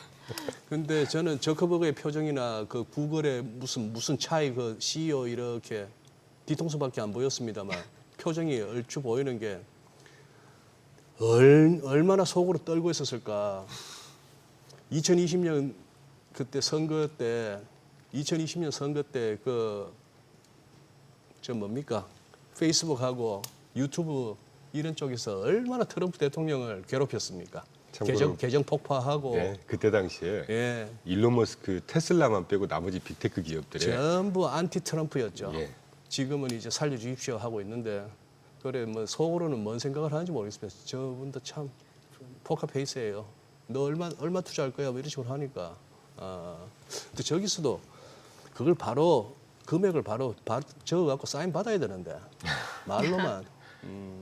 근데 이제 트럼프의 특징이라면 특징이 반드시 계속해서 팔로우업을 하는 거죠. 예. 하는지 안 하는지 반드시 살펴서. 이제. 뒤끝 확실하게 있는 분이에요. 저. 근데 하여튼 중요한 건 저게 AI 세건 미국 경제의 파급 효과든 긍정적으로 작용할 거라는 거죠. 예. 예. 그리고 지금 자사주 매입이 여름에 조금 뜸한 아닙니다. 8월부터 지금 본격적으로 하고 있습니다. 다시 네, 계속 하고 있고. 그동안에 좀 그때 뜸했다가 예, 7월 말 현재까지 9천억 거의 8,800억 달러 정도 역대급으로 가장 많은 수치로 계속 지금 자사주 매입하고 있습니다. 사실은 약간 억지로 이유를 갖다 대는 감이 없잖아 있는데 지난 금요일도 자사주 효과도 조금 있지 않을까? 생각보다 많이 들 빠지길래 이제 개인적으로 그런 생각을 했었죠. 그래요. 추락할 때는 굉장히 급하게 빠졌는데 그게 이렇게 돌려 세워 뭐 낙폭을 거의 다 줄이다시피 했으니까. 네, 특히 나스닥 같은 그 변동성이 심한 나스닥이 마이너스 0.0이었다는 거는 거의 안 빠졌다는 얘기니까요. 이야 그러면 재벌 걱정, 연예인 걱정하지 말고 미국 주식시장 걱정도 안 해도 되네요. 제가 방송에서 이런 표현을 가끔 유튜브 채널에서 이런 표현 쓰는데요. 미국 경기, 미국 주식시장에 대해서 너무 의구심을 갖지 마시라는 표현을 가끔 씁니다. 실제로 많은 투자자분들이 그런 것 같아요. 이제 국내 증시에 대해서는 좀 난이도가 높다 보니까 좀 쉽지 않다라고 여기시는데, 근데 미국 주식에 대해서는 펀더멘탈 괜찮은 기업들 같은 경우는 좀 싸지면은 사려는 그런 심리들이 꽤 있는 것 그리고 같아요. 브로드컴만 봐도 잘 봤지 않습니까, 우리가. 예. 장중에 16, 14까지 갔었지만 그런 날 하루에 네. 엔비디아고 보건 다 추락하고 있는데 혼자 9.3% 올랐다는 거는 뭐 실적이 워낙 받쳐줬으니까요. 네. 뜻하는 바가 좀 많은 것 같습니다. 브로드컴 실적을 보면서 제가 여러 가지 생각을 많이 했는데요. 그리고 한동안 지난주에 또 얘기 많이 나왔던 게 이제 미국뿐만이 아니라 주요 국가들의 그 장기물 국채 네. 수익률 뛰는 거 가지고 얘기 글쎄. 많았고 네. 또 네. 소장님이 또 네. 되게 쉽게 설명해 주신 거 장단기 수익률 그 차이 스티프닝 얘기도 수익률 해주셨고. 수익률 곡선의 스티프닝. 예, 네. 그거 지금 상황은 어떤지도 좀 봐야 될 것 같아요. 지금 계속 그러고 있습니다. 아까 모두 언급해 주셨지만 뭐 프랑스의 바이루 총리, 예, 예. 뭐 이시바 총리 이런 분들 계속 사임하고 네. 있고, 근데 그러니까 그 근저의 문제는 재정 적자 문제라는 거죠. 재정 적자. 독일도 지금 소리 소문 없이 그래프 제가 갖고 온 걸 띄워주시면 네. 좋겠는데, 하여튼 소리 소문 없이 독일 금리도요 미국 금리보다 거의 비슷하거나 높은 수준으로 막 치솟고 있습니다. 영국 금리 마찬가지고. 저기서 파란색이 독일이네요. 예, 독일이죠. 워낙에 낮았었는데, 예. 그리고 이제 프랑스도 지금 3.449 뭐 엄청 많이 뜨고 있는 상황이고, 최근에 이게 지금 한 70년대부터 쭉 그래프를 제가 한번 설명을 드리기 위해서 네. 첫 출연 때도 비슷한 말씀 한번 드렸는데, 예. 그러니까 여기서 제가 보는 그 인사이트는 두 가지인데요. 우리 4월 8일 전저점 전까지만 해도 관세 때문 이건 뭐건 간에 미국 재정 적자 문제 얘기하면서 미국 뭐 국채가 끝났고 뭐 파산을 할지도 모르고 이런 얘기 굉장히 많았지 않습니까? 네. 그 사이에 그런데도 불구하고 5.5까지 올렸다가 지금 100bp 인하했지만 전 세계에서 가장 높은 정책 금리 수준 4.5입니다, 지금. 그걸 만으로 3년째 유지하고 있어요. 에도 불구하고 경기가 탄탄하다는 거 하고, 지금 갑자기 이 유럽 쪽의 금리들이 치솟는 게 원래는 22년도부터 바닥을 찍고 그때부터 계속 상승하고 있었는데, 최근에 조용하다가 이제 갑자기 튀니까 지금 최근에 언급이 됐는데, 문제는 여기서 이 프랑스 국가들이 미국 대비해서 훨씬 취약하다는 거죠. 예. 금융 여건이든 금융 네, 시스템이건 네, 네. 국가 재정 문제건, 예. 그러니까 미국 걱정한 상황이 아니다라는 예. 표현을 제가 종종 쓰곤 합니다. 그걸 그대로 보여주는 이런 상황이고, 아까 스티프닝 말씀에 최근에 이제 불 스티핑이라고 하죠. 제가 그래프 갖고 왔는데, 예. 지난 1월 13일이 10년물이 가장 최고점이었거든요. 4.803까지 딱 갔다가 4월 8일인가 4월 초에 관세 그때 경기 우려 때문에 3.99까지 갔다가 지금 4.23에서 갑자기 이제 4.07로 훅 떨어져 버렸는데, 네네. 단기물 2년물이 훨씬 더 많이 1월 13일 대비 9월 5일까지 예. 거의 89.6bp가 하락을 했고, 예. 10년물은 72.7bp, 30년물은 22.7bp, 그러니까 단기물 위주로 훨씬 더 많이 하락했지 않습니까? 예, 예. 이걸 보고 이제 불 스티핑이라고 합니다. 단기가 더 많이 떨어졌다고 네. 해서. 근데 보통 이 불 스티프닝이라는 수익률 곡선 패턴이 경기가 좀 부진하거나 이럴 때 나타나는 현상이죠. 이걸 또 확대 해석하면 이제 비관론자분들은 미국 경기의 침체다 또 이렇게 얘기가 나올지 모르겠습니다, 이번 주부터. 네. 근데 그런 말씀 너무 귀담아 듣지 않으셔도 될 것 같아요. 오히려 그러면은 이제 금리나 기대감이 커졌다. 요 정도. 그렇죠. 단기 금리가 더 많이 빠졌다는 예. 얘기는 정책 금리를 더 많이 반영하는 거고, 다만 장기 금리 10년물부터 30년물이 덜 빠졌다는 얘기는 이제 이 관세로 인한 이제 물가 상승 부분을 좀 반영하는 거라고 단기적인 패턴이라고 보시면 될 것 같아요. 네. 오늘 뭐 시청자분들 이해를 돕기 위해서 이렇게 숟가락을 한번 얹자면은 스티프닝하고 플래트닝은 이제 아실 건데, 네. 단기보다 장기가 더 가파르게 올라가는 게 스티프닝. 이렇게 좀 평평해지면 플래트닝인데, 거기다가 앞에 불과 베어를 붙이는 게, 그래서 네 가지 조합이 나옵니다만, 네. 불은 그냥 채권 시장 입장에서 불이란 것은 채권 가격이 올라가는 겁니다. 그러니까 금리가 낮아지는 와중에 가팔라지면은 불 스티프닝, 금리가 올라가는 와중에 가팔라지면 베어 스티프닝, 올라가는 중에 플랫해지면 베어 플래트닝. 네, 그렇죠. 그렇게 이해하시면은 뭐 이렇게 좀 용어에서 괜히 잘 모르는 용어가 나오면은 그냥 이렇게 넘어가고 싶거든요. 어렵고 지루해지고 그렇잖아요. 맞아요. 예. 그렇습니다. 요새 그 여담이지만 최근에 이제 초보 투자자분들을 위한 콘텐츠를 제작하는 곳에서 연락이 오셔서 안 그래도 이제 그런 걸 좀 찍고 있어서 생각이 네. 드는데 이런 그 어려운 용어가 나오신다고 해서 절대 부담 안 가셔도 됩니다. 네. 인터넷이나 구글에 찍어 보시면요 설명 다 잘해줍니다. 맞아요. 그렇습니다. 그리고 또 우리나라 개인 투자자만큼 이렇게 금융 지식이나 이런 쪽에 밝으신 분들도 전 세계적으로 머리가 비상하시잖아요. 네, 얼마나들 공부들 하시는지 네. 그러니까 대충 어설프게 얘기하면은 바로 그냥 지적당합니다. 아우 저도 댓글이 야 제대로 알고 나와라 뭐 공부 더 해라. 공부 더 뭐 하고 와라 뭐 이런 식으로 이제 되는데 경제에 대해서 참여 오늘 패널은 경제에 대해서 아무 식견이 없다. 뭐 근데 아까 저기 그 각국의 국채 수익률 겹쳐놓은 그 그래프에 자막도 뭐 이시바 이제 사임 그것도 나왔습니다만 아까 그 그림에서 저는 개인적으로 말이죠 이 대표님 저 노란색인가요 둥그렇게 해서 올라가는 속도는 완만합니다만 굉장히 바닥 다지면서 가는 게 저게 일본인데 난 저 급하게 V자로 올라가는 쟤들보다 올라가다가 막 끝에 와서 좀 버둥버둥거리는 다른 나라보다 저 일본이 더 겁이 나요. 네. 아, 왜냐하면 엔캐리 트레이드 자금이 예. 어마어마하다고 하지 않습니까? 추산하는 기간마다 예. 틀린데 네. 뭐 20경이라는 데도 20조 달러라는 데도 있고 뭐 6조 달러라는 데도 있고 하여튼 거의 10조 달러 이상일 겁니다 아마. 예. 추산하는 기관이 없으니까 정확한 수치가 없는데 예. 그 작년에도 사실은 작년 7, 8월 달에 엔캐리 트레이드 자금 때문은 아니었는데 예. 그때 주간 실업 청구수가 갑자기 폭등을 하면서 촉발을 해서 이제 엔캐리의 이유를 갖다 대서 그런 것이지. 근데 사실 만약에 금리는 7월 31일 날 올렸는데 네. 8월 5일 날 시장이 맞습니다. 화들짝 놀랐거든요. 예. 예. 근데 이제 진짜 실제로 그럴 리는 없다고 보는데요. 음. 엔캐리 트레이드가 진짜 청산하기 시작한다 그러면 정말 큰 요동을 칠 수가 있죠. 전 세계 어마어마한 규모로 투자를 다 해놨을 텐데 그거는 서로가 이 암묵적으로 해야 될 겁니다. 우리 그만큼은 피하자. 너도 죽고 나도 죽는다. 그리고, 네. 예. 그리고 소장님이 워낙 더 잘 아시겠지만 옛날에 와타나베 부인들이 투자했을 때가 예. 네. 거의 제로 마이너스 금리에서 투자했기 때문에 예. 웬만큼 금리가 뜨고 엔화가 강세가 된다고 해서 그 엔캐리 트레이드 자금 자체가 굉장히 초장기 성격들의 자금이기 때문에 네. 단기 움직임 때문에 막 왔다 갔다 하지 않습니다. 저는 그렇게 믿고 있고 말씀이 나온 김에 두 번째 제가 이 그래프에서 인사이트가 뭐냐면 한번 오래전에 소개드렸지만 저도 채권 매니저로 이 사회생활을 처음에 시작했거든요. 네. 그래서 이제 얼마 안 하고 이제 네, 다른 네. 분야를 했는데 이 보시면 장기 금리가 계속해서 한 40년 동안 쭉 하락하는 추이잖아요. 그랬죠. 채권쟁이들 따뜻했죠. 따뜻했죠. 자고 나면 금리 떨어지고 돈 버니까. 근데 그런 시기 이제는 당분간 안 올 거다.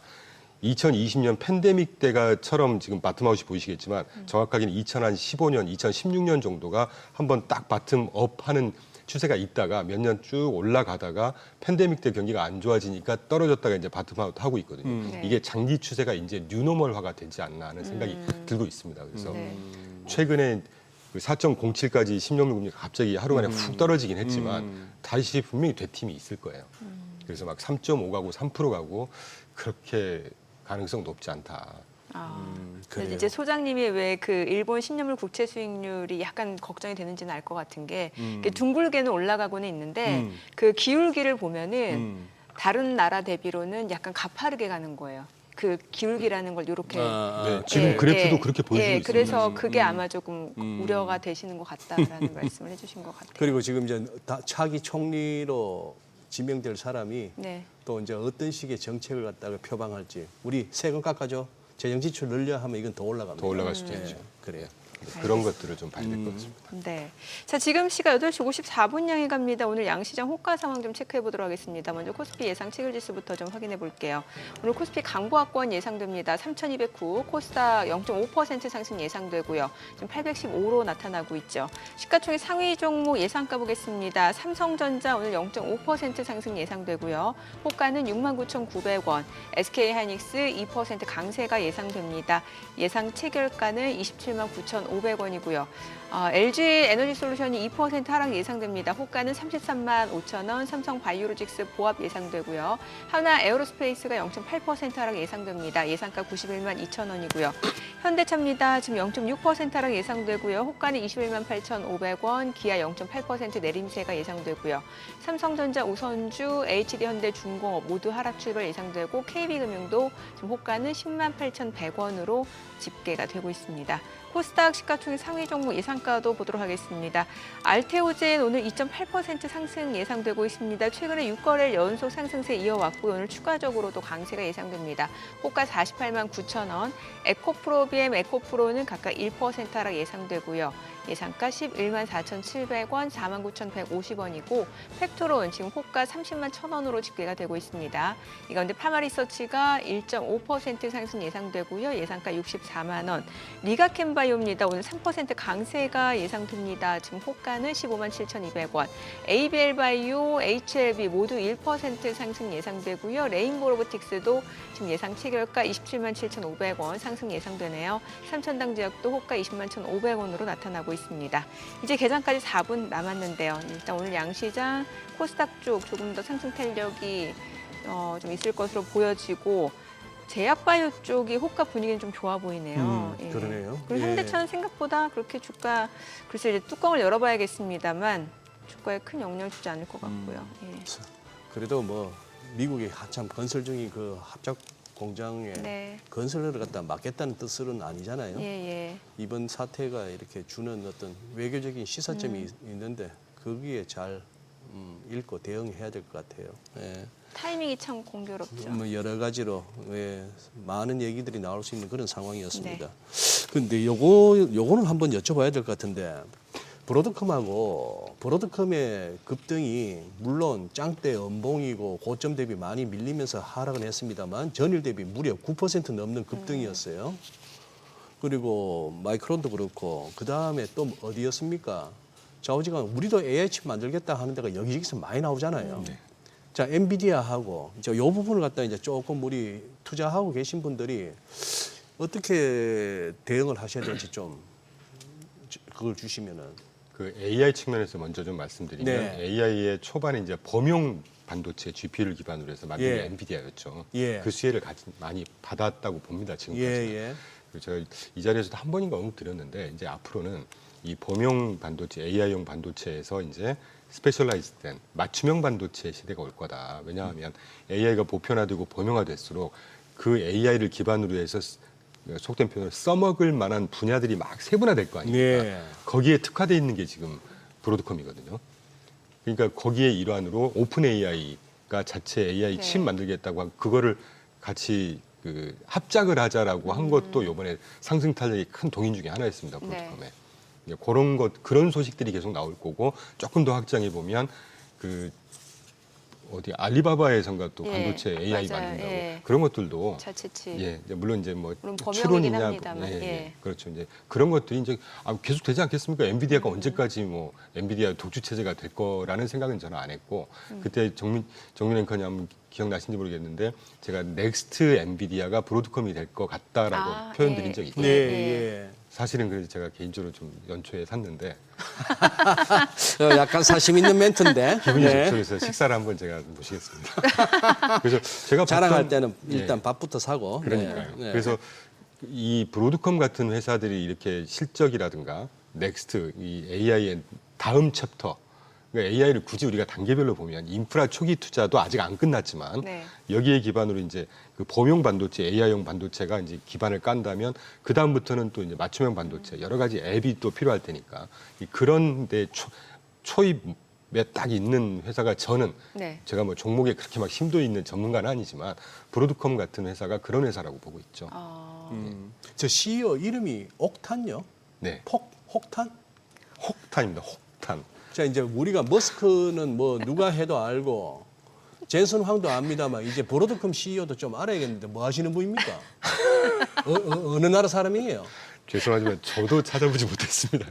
왜냐하면 브로드컴 회사만 보지 일론 머스크만큼 막 CEO에 대해서 우리가 막 회자가 안 돼가지고요. 이제 좀 저 혹탄 혹탄입니다. 폭탄이 아니고 혹탄. 그래 제가 볼 때 혹탄이면 이 태국 쪽 그쪽이 태국 아닌가 쪽. 하는 느낌을 살짝 한번 정민 앵커님 찾아보시는 것 같은데. 제가 찾아볼까요, 얼른? 아, 예. 야, 근데 이게 그때 배트맨이란 용어 나온 게 언제쯤이었습니까?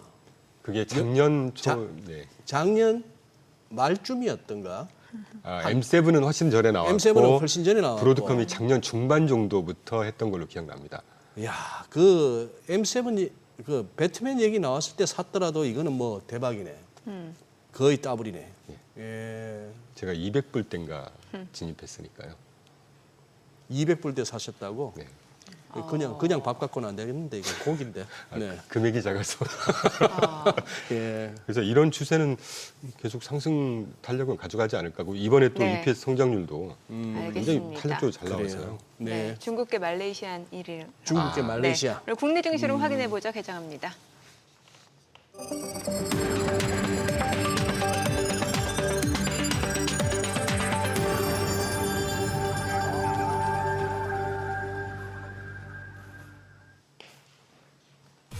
네, 9월 8일 월요일 국내 증시 개장했습니다. 지금 주말 사이 여러 가지 이슈들이 있었죠. 일단 시장에서 관심을 가지고 있었던 이제 비농업 부문 고용 보고서가 나왔습니다. 시장 예상치를 밑도는 상황에서 고용 시장 둔화 신호, 오히려 경기 금리 인하가 조금 더 가팔라질 수도 있다라는 기대감으로 반영이 되는 것 같은 상황이었고, 이 가운데 우리 기업과 관련해서는 지금 뭐 불법 체류 그 구금 소식이 있었습니다만, 글쎄요, 앞서 호가 분위기만 놓고 봤을 때는 기업 자체는 주가에는 큰 영향을 주지 않을 것으로 보이는 상황이고요. 오늘 양시장 출발 지수 좀 보겠습니다. 코스피가 강보합권으로 3,210, 코스닥 0.58% 상승합니다. 816이고요. 시가총액 상위 종목 시초가 보겠습니다. 삼성전자 오늘 7만 원 회복이 됐습니다. 7만 100원 0.8% 상승이고요. SK하이닉스가 1.8% 올라갑니다. 27만 8천 원. 그리고 LG에너지솔루션은 1.3% 떨어집니다. 33만 8천 원이고요. 삼성바이오로직스가 0.4% 올라가고요. 하나에어로스페이스도 92만 4천 원으로 상승세 이어집니다. 현대차가 1% 떨어집니다. 21만 7,500원. 기아 0.6% 하락하네요. 10만 5,900원. 이 가운데 삼성전자, 우선주 소폭 오름세고 HD현대 중공업이 50만 8천 원으로 0.58% 하락 흐름 이어지고 있고요. KB금융 10만 7,700원 0.8% 하락 중입니다. 코스닥 시가총액 상위 종목 시초가도 보겠습니다. 알테오젠이 1.58% 상승하면서 7거래일 연속 상승세 이어집니다. 48만 4천 원이고요. 에코프로비엠은 소폭 하락합니다. 11만 6,500원. 펩트론이 1.4% 떨어지면서 29만 9천 원. 다시 주가 30만 원까지 올라가네요. 낙폭 좀 줄여냅니다. 30만 500원. 파마리서치가 3% 강세를 보여주고 있습니다. 64만 9천 원이고 에코프로는 1% 떨어집니다. 리가캠바이오가 2% 상승합니다. 2거래일 연속 상승세고요. 15만 5,400원. ABL바이오는 좀 떨어집니다. 그리고 레인보로보틱스가 0.7% 상승하고요. HLB 1% 올라갑니다. 4만 1,050원. 삼천당제약 20만 1,000원으로 상승세 이어지고 있습니다. 오늘 시장에서 특징을 보여주고 있는 섹터 종목 보도록 하겠습니다.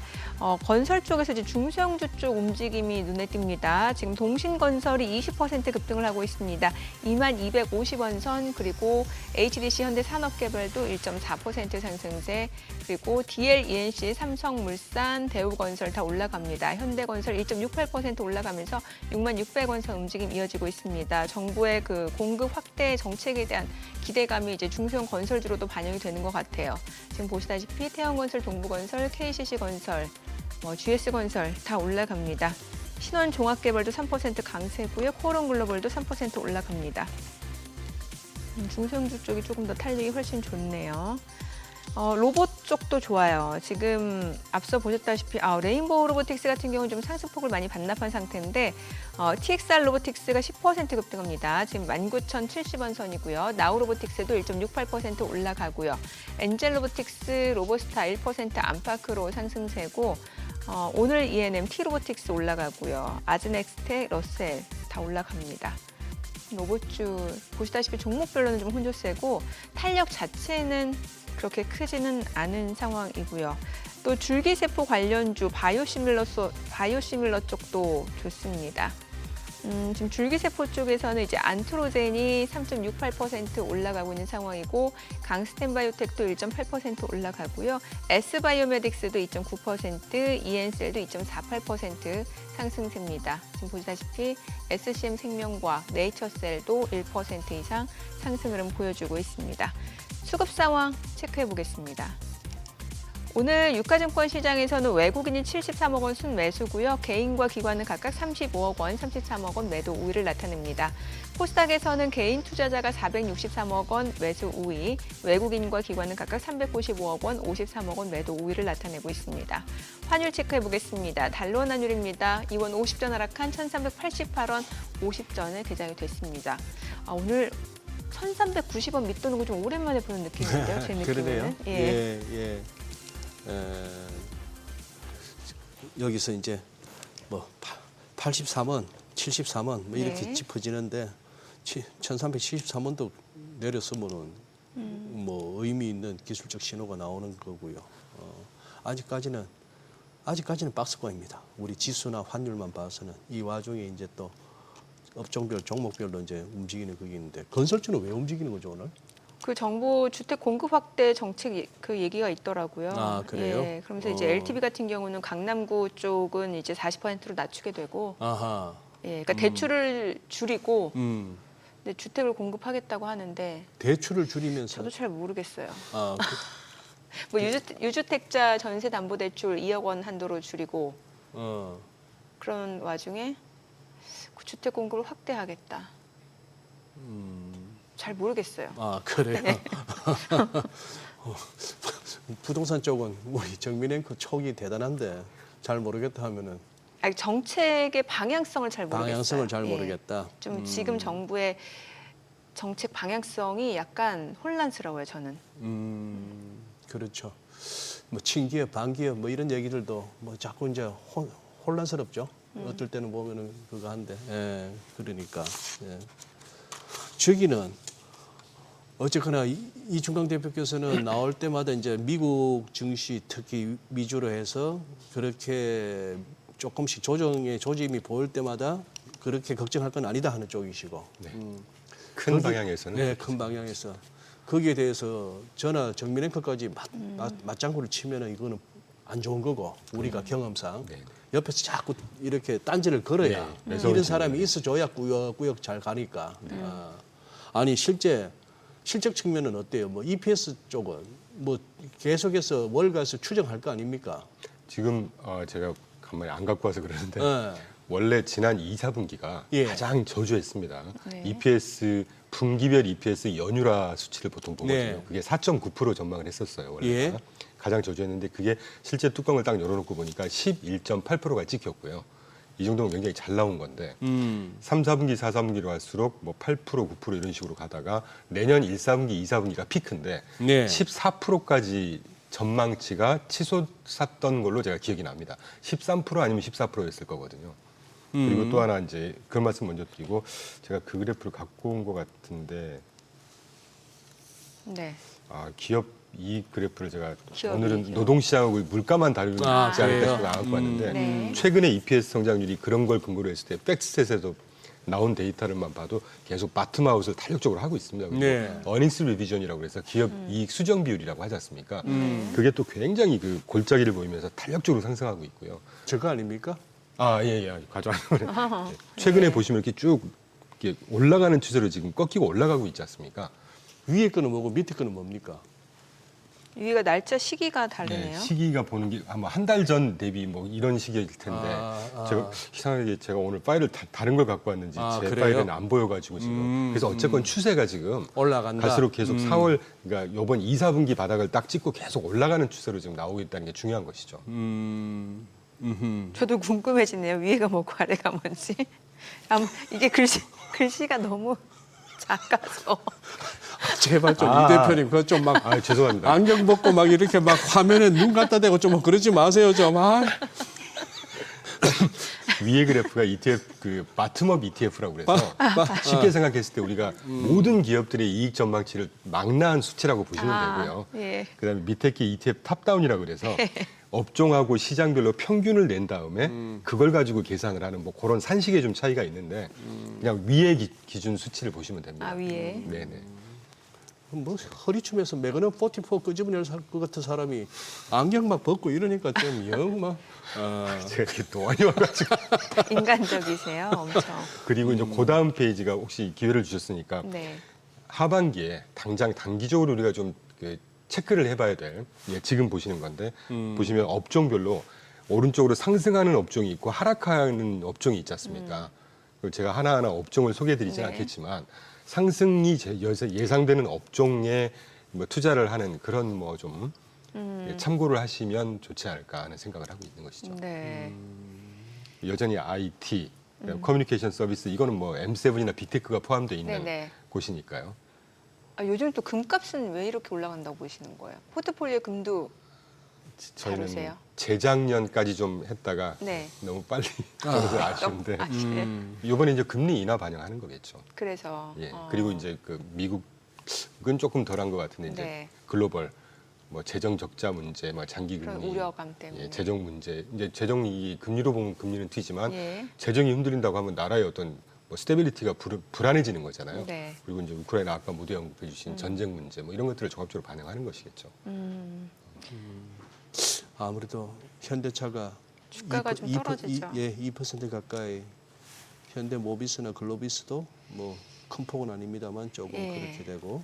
예, 아니 뭐 트럼프가 지금 그 네. 남자 US 오픈 테니스 대회 가서 또 이제 인터뷰를 한 내용들이 나오잖아요. 저희 하단에도 속보성으로 나왔는데 네. 뭐 이번 일로 인해서 한미 관계 해치지 않는다라고 했는데 다만 예. 이제 기업들 그 직원 파견할 때 임의법을 좀 존중해야 된다 이렇게 아. 얘기를 했다고 하는데 예.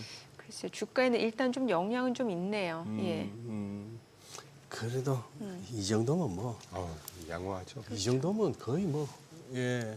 그런 이벤트에 비해서는 그래도 저 정도는 또 이해요. 저는 양호할 오늘 수는- 같은 날 또 오르는 것도 이상합니다. 네. 차라리. 아니 그래서 어떤 섹터를 보는 게 좋아요? 뭐 한참 저희가 또 요즘에 얘기 안 하고는 있었습니다만 뭐 AI 버블론도 있었잖아요. 그런데 어떤 쪽을 보는 게 좋아요? 이제 미국 쪽에 한해서 좀 많이 보시니까 일단 단기적으로 좀 예. 얘기를 단기적으로. 나누시죠. 예, 단기적으로. AI야 뭐 워낙 이제 초입이니까 네네. 쭉 가져가는 건 상관없는데 금융 쪽하고 부동산 쪽 금융 괜찮을 거라고 부동산. 보고 있습니다. 중소형도 마찬가지지만 예. 단기적으로는 왜냐하면 이제 9월 18일로 기억하는데 그때 이제 FMC 분명히 금리 인하할 거거든요. 네네. 금리 인하하면 가장 직격탄을 맞는 수혜받는 업종 뭐 예. 중소형도 중소형이지만 부동산. 그다음에 금융입니다. 그리고 네. 방금 보셨던 업종별로 EPS가 성장하는 쪽에 보면 파이낸셜스가 들어가 있어요. 그래서 뭐 그 정도 생각해 보시면 어떨까 하는 생각입니다. 그 지난주가 좀 흔들흔들했는데 금요일 날 하루 노동 고용 보고서 딱 나오면서 금리가 대폭 굉장히 큰 폭으로 10몇 pp씩 인하하면서 네. 부동산 업종이 또 굉장히 많이 떴습니다. 저희 아, 포트폴리오 중에 예, 리츠만 예. 투자하는 포트폴리오가 예. 1.5%인가 상승했어요. 하루에. 예. ETF로만 구성을 해놓는데 업종은 그러니까 시장 전체적으로는 마이너스권이었는데 그러니까 그런 것들을 보면 확실히 가끔 여담이지만 가끔 제가 다른 방송이나 채널에서 부동산 추천을 하면 댓글에 네. 무슨 말도 안 되는 부동산 추천을 하냐 막 이러시는데 왜냐하면 우리나라 부동산을 보는 앵글을 그대로 미국을 보시는 것 같아요 투자자분들이 이 시장 자체가 틀리고요. 근데 버핏도 일찌감치 그 뭐 레나라든지 닥터우턴 이런 기업들을 디아로톤. 담았잖아요. 네, 예, 예. 이게 보니까 어찌됐건 그 미국 주택건설 쪽이고 그렇죠. 예, 분명히 이게 시사하는 바가 있는 것 같아요. 그리고 금리가 인하가 되면 30년물 모기지가 따라서 인하될 예. 거고 그러면 이제 주택 사실 좋은 말씀이니까 참 이정민 앵커님 촉이 되게 빠르신 것 같은데 저희가 갖고 있는 리츠 중에 최근에 성과가 제일 좋은 게 레지덴셜 리츠라고 그래서 아. 주거용 리츠입니다. 예. 지금 슬금슬금 30년물 모기지 금리가 조금씩 떨어지고 있거든요. 네. 거기에 직격탄을 맞는 그래서 지난 30년 동안 경기 침체가 없는 한에 금리가 인하가 되면 주식보다 성과가 더 좋은 게 부동산 섹터예요. 그래서 우리나라 뭐 태형건설 하나 막 안 좋아지니까 뭐 경기 자체가 막 흔들리고 부동산 시장 자체가 흔들리는 이런 식의 시각을 그대로 미국 부동산 시장을 보시면 안 됩니다. 이 사이즈가 자체가 틀리고요. 그래서 이번에 금리 인하 기대로 부동산이나 금융 쪽 한번 보시면 어떨까 하는 생각이 들어요. 트럼프 대통령 치하에 미국 부동산 경기가 안 좋다 이것도 말이 안 되는 것 같아요. 그렇습니다. 트럼프가 누군데? 그러니까 지금 계속 예. 금리 인하 계속 얘기하고 있지 않습니까? 예. 금리 인하되고 실제로 양도세까지 면제해주겠다고 하면은 어쨌건 거래 자체가 늘어날 수밖에 없는 환경이고. 세금 인하해주고 예. 금리 인하해주고 예. 기업들 공제 한도도 높여주고 설비 투자했던 거 찔끔찔끔 그 저기 애모타이제이션이라고 하나요? 그 뭐 하여튼 그거 한 방에 100% 비용 처리 다 해주고 이보다 더 친기업 친시장적인 대통령이 있겠습니까? 저 절대 트럼프를 칭송하자는 건 아닌데 실제 정책을 보면 주식시장에는 호재일 수밖에 없는 정책을 펴고 있거든요. 예. 저는 그런 생각하고 있습니다. 조금 더 확장해서는 여전히 제가 똑같은 말씀드리지만 경제의 양적 성장을 계속해서 서포트하는 정책을 계속 펴고 있다는 얘기죠. 그래요. 예. 아니 뭐 전략을 좀 그래서 이제 미국 쪽을 보시는 거고 자산별로 봤을 때 그럼 채권 쪽이나 이런 쪽은 어떻게 보시는 거고요? 저 같으면 네. 단기적으로 채권 비중은 조금 줄이겠어요. 줄이고 미국 주식 쪽. 주식으로 계속 가져가. 다만 주식은 뭐 늘 아시겠지만 그 업종별로도 좀 다변화해야 될 지금, 것 같습니다. 예, 예. 지금 현재 한 달 반째 됐다고 저는 조정장이라고 보거든요. 지금도. 아 여전히. 주간으로 보면 예, 업종별로 등락을 계속 예. 반복하고 있습니다.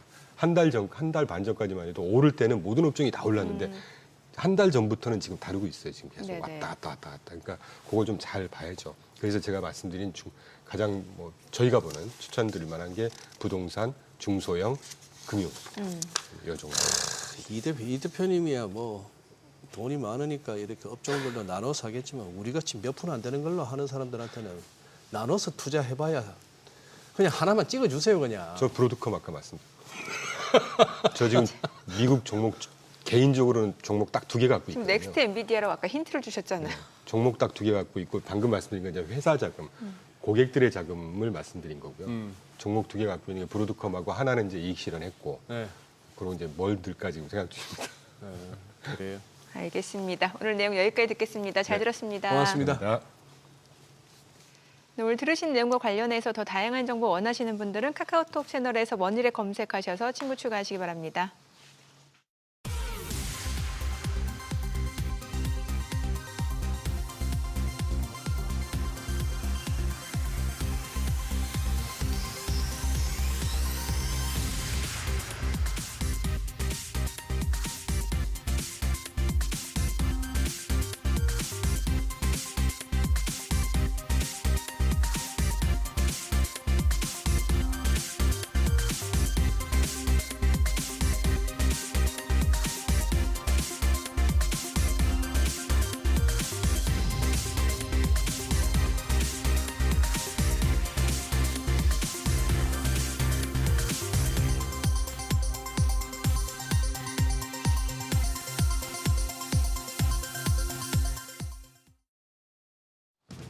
이 시각 시황입니다. 국내 증시 코스피 3,200선에서 지지력이 확인되고 있습니다. 우리가 쉬는 사이에 미국의 고용보고서가 좀 쇼크가 있었지만 그래도 코스피 견고하게 올라가는 모습입니다. 0.21% 오름세로 현재 3,211포인트 가리키고 있고요. 오늘도 코스피보다는 코스닥이 더 강합니다. 코스닥 0.4% 오름세 815포인트에서 움직임 나타내고 있습니다. 수급 상황 보시죠. 오늘 유가증권 시장 그래도 외국인과 기관 쌍끌이 매수세가 유입이 됩니다. 외국인이 338억 원 매수 우위 기록하고 있고 기관 역시 331억 원 순매수하고 있습니다. 개인만 홀로 656억 원 팔아냅니다. 코스닥 시장은 지금 정반대 상황입니다. 외국인이 559억 원 매도 우위 기록하고 있고요. 기관도 142억 원 팔자 포지션 취하고 있습니다. 여기서는 개인만 홀로 769억 원 순매수 기록 중입니다. 등락률 상하위 업종입니다. 오늘은 건축 제품과 건설, 건축 자재 업종이 상승률 상위권에 위치해 있습니다. 반면 건강관리 기술과 전기, 장비, 기계 업종은 하락하고 있는 것으로 집계됩니다. 그럼 시장을 주도하는 테마 종목별 시세 체크하시죠. 오늘 건축, 건설 관련 섹터가 상승세 기록 중입니다. 정부가 발표한 주택 공급 확대 방안이 반등 모멘텀으로 작용하는 분위기인데요. 정부는 2030년까지 총 135만 가구 공급을 목표로 수도권에 매년 신규 주택 27만 가구 착공을 추진합니다.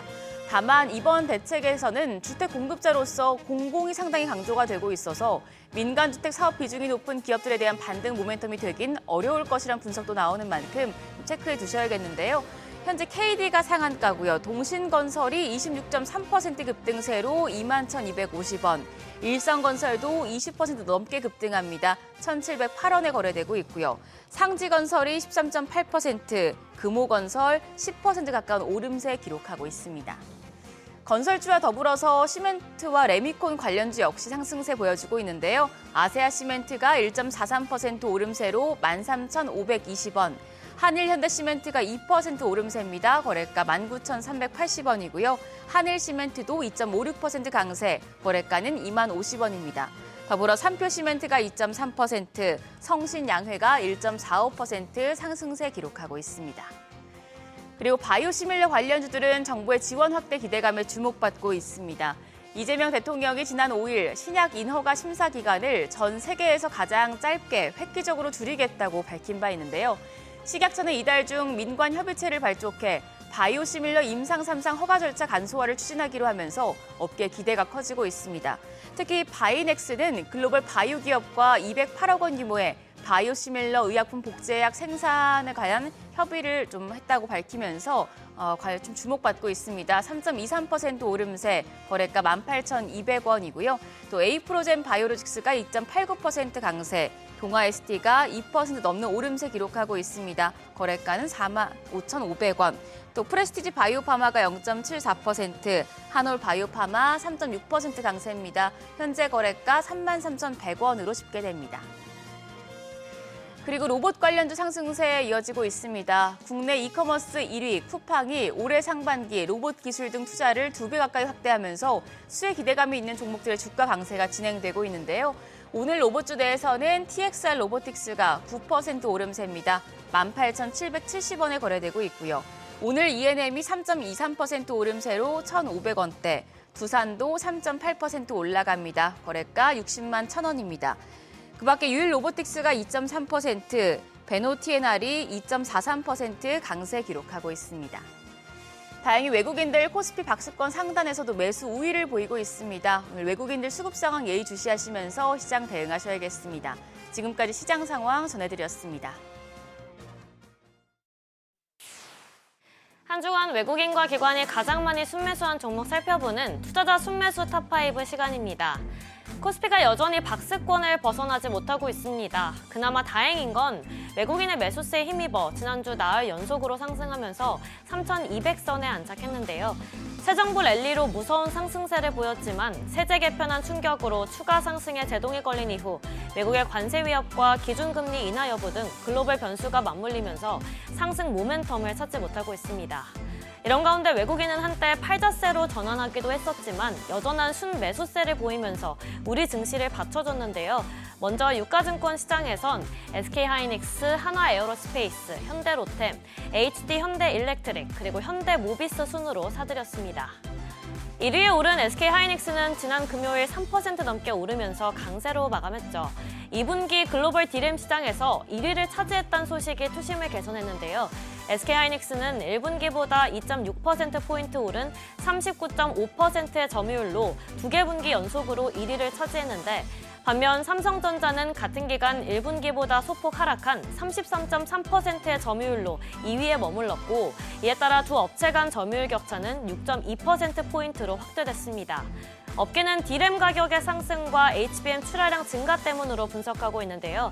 이런 가운데 올해 HBM 물량도 이미 솔드아웃된 상태이며 또 내년 SK하이닉스의 물량 계약도 이미 협상이 진행 중이란 소식까지 전해지면서 매수세를 더욱 자극한 것으로 풀이됩니다. 다음으로 코스닥 시장에서 외국인은 올릭스, 알테오젠, BHI, 파마리서치, 그리고 이오테크닉스 순으로 순매수에 나섰는데요. 1위에 오른 올릭스는 지난주 나온 증권사의 긍정적인 분석에 힘입어 급등세를 보여줬습니다. 신한투자증권은 국내 바이오텍 중 빅파마와 본계약을 체결한 알테오젠, 리가켄바이오, ABL바이오, 올릭스 이렇게 4개 기업 가운데 추가 기술 이전 가능성을 고려할 때 현재 올릭스의 주가가 크게 낮다고 평가했는데요. 이에 따라 현 주가가 기회 구간으로 판단되며 앞으로 임상 결과 및 계약 공시에 따라 주가는 큰 폭으로 상승할 것으로 전망된다고 분석했습니다. 또 9월에 올릭스 치료제의 임상 결과가 발표됨에 따라 향후 빅파마와 추가적인 계약을 맺을 수 있다는 기대감이 나오면서 투심을 자극한 것으로도 풀이됩니다. 기관 투자자들의 포트폴리오도 살펴볼까요? 기관은 유가증권 시장에서 네이버, 현대로템, 삼성전기, HD현대미포, 그리고 하나오션 순으로 사자세를 보였는데요. 1위에 오른 네이버는 지난주 컬리와 손을 잡고 신선식품 새벽 배송 서비스 본격 확대에 나섰습니다. 이에 따라 컬리의 상품과 물류 배송망을 활용해서 그간 제한적이었던 신선식품의 빠른 배송을 지원할 예정인데요. 네이버는 7월 30일 처음으로 CJ 대한통운과 새벽 배송을 시작한 데 이어 컬리와도 이번에 새롭게 파트너십을 맺으면서 그간 부족했던 신선식품 분야를 보완할 거란 관측이 나오고 있습니다. 향후 네이버가 쿠팡의 강력한 경쟁자가 될 수 있다는 기대감에 기관 투자자들이 매수에 나선 것으로 풀이됩니다.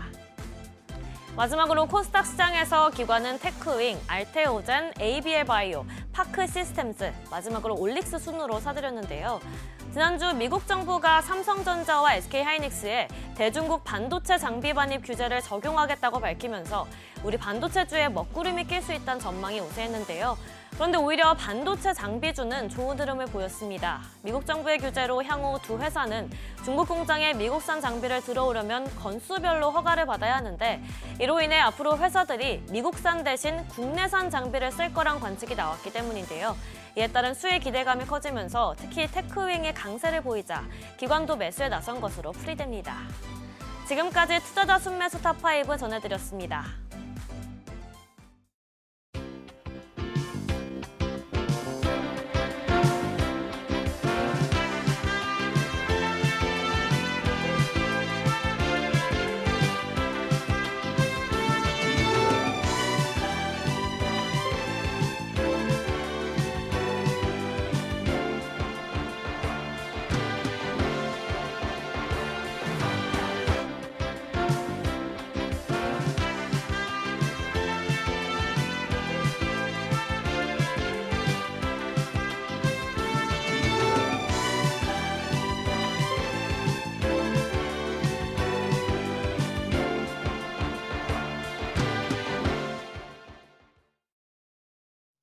오늘 국내 증시 개장 상황 또 주목해볼 산업 리포트까지 알아보겠습니다.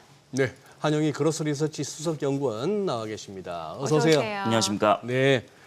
자, 지금 이제 고용 지표 나오고 나서 미국 장도 고만고만했는데 우리는 그래도 다 지수는 일단 플러스고 시장 전반적으로 나쁘지 않아 보입니다. 어떻게 보고 계세요, 지금? 뭐 일단은 운수장비 섹터가 조금 시장 끌어내리고는 있지만 뭐 현대차라든지 뭐 기아차 뭐 이렇게 끌어내리고는 있지만 사실 이게 미국 구금 사태랑 좀 연결되는 네. 부분들도 있었잖아요. 뭐 그래서 이제 배터리 쪽만 이제 좀 구금 사태가 일어났는데 이게 뭐 차량 쪽도 일어나게 되면 좀 걱정을 하는 거죠. 그렇기 때문에 뭐 일반적으로 지금 봤을 때는 전기전자 섹터가 워낙 이제 강하다 보니까 그래도 하이닉스랑 삼성전자가 받쳐주고 있기 때문에 뭐 시장은 지금 여전히 좀 견고하다. 지금 장 초반에는 견고하다 이렇게 말씀을 드리겠고요. 네. 그다음에 만약에 이제 HBM이 쓰일 곳이 이제 많아진다라고 하면은 네. 삼성전자 HBM4부터는 조금 뭐 두각을 많이 나타내지 않을까. 그래도 SK 하이닉스를 더 긍정적으로 보고 있는 거는 여전히 한 3년 동안은 1등을 차지할 것 같다라는 뭐 UBS 보고서도 나왔습니다. 그래서 그런 부분들을 봤을 때는 HBM 쪽은 여전히 견조하다라고 보시면 좋겠습니다. 그나마 삼성전자 하이닉스가 같이 오르는 거, 방향을 같이 하는 거 참 오랜만이에요.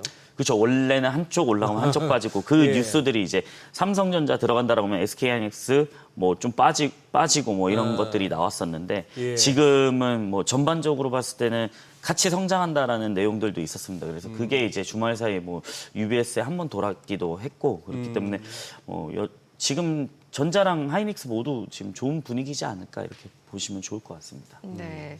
지난주에 이제 탐방 다녀오고 나서 소개해 주신 기업이 이제 보니까 LNC 바이오. 네. 근데 보니까 주가를 보니까 금요일에 상한가 기록했어요. 네네. 예. 저희가 이거를 참 최근에 저희 보고서 보고 많이 이제 투자나 이렇게 해주시는 분들 많은데 저희는 뭐 이제 탐방을 갔다 와서 이제 기업을 소개시켜 드리는 거고 네.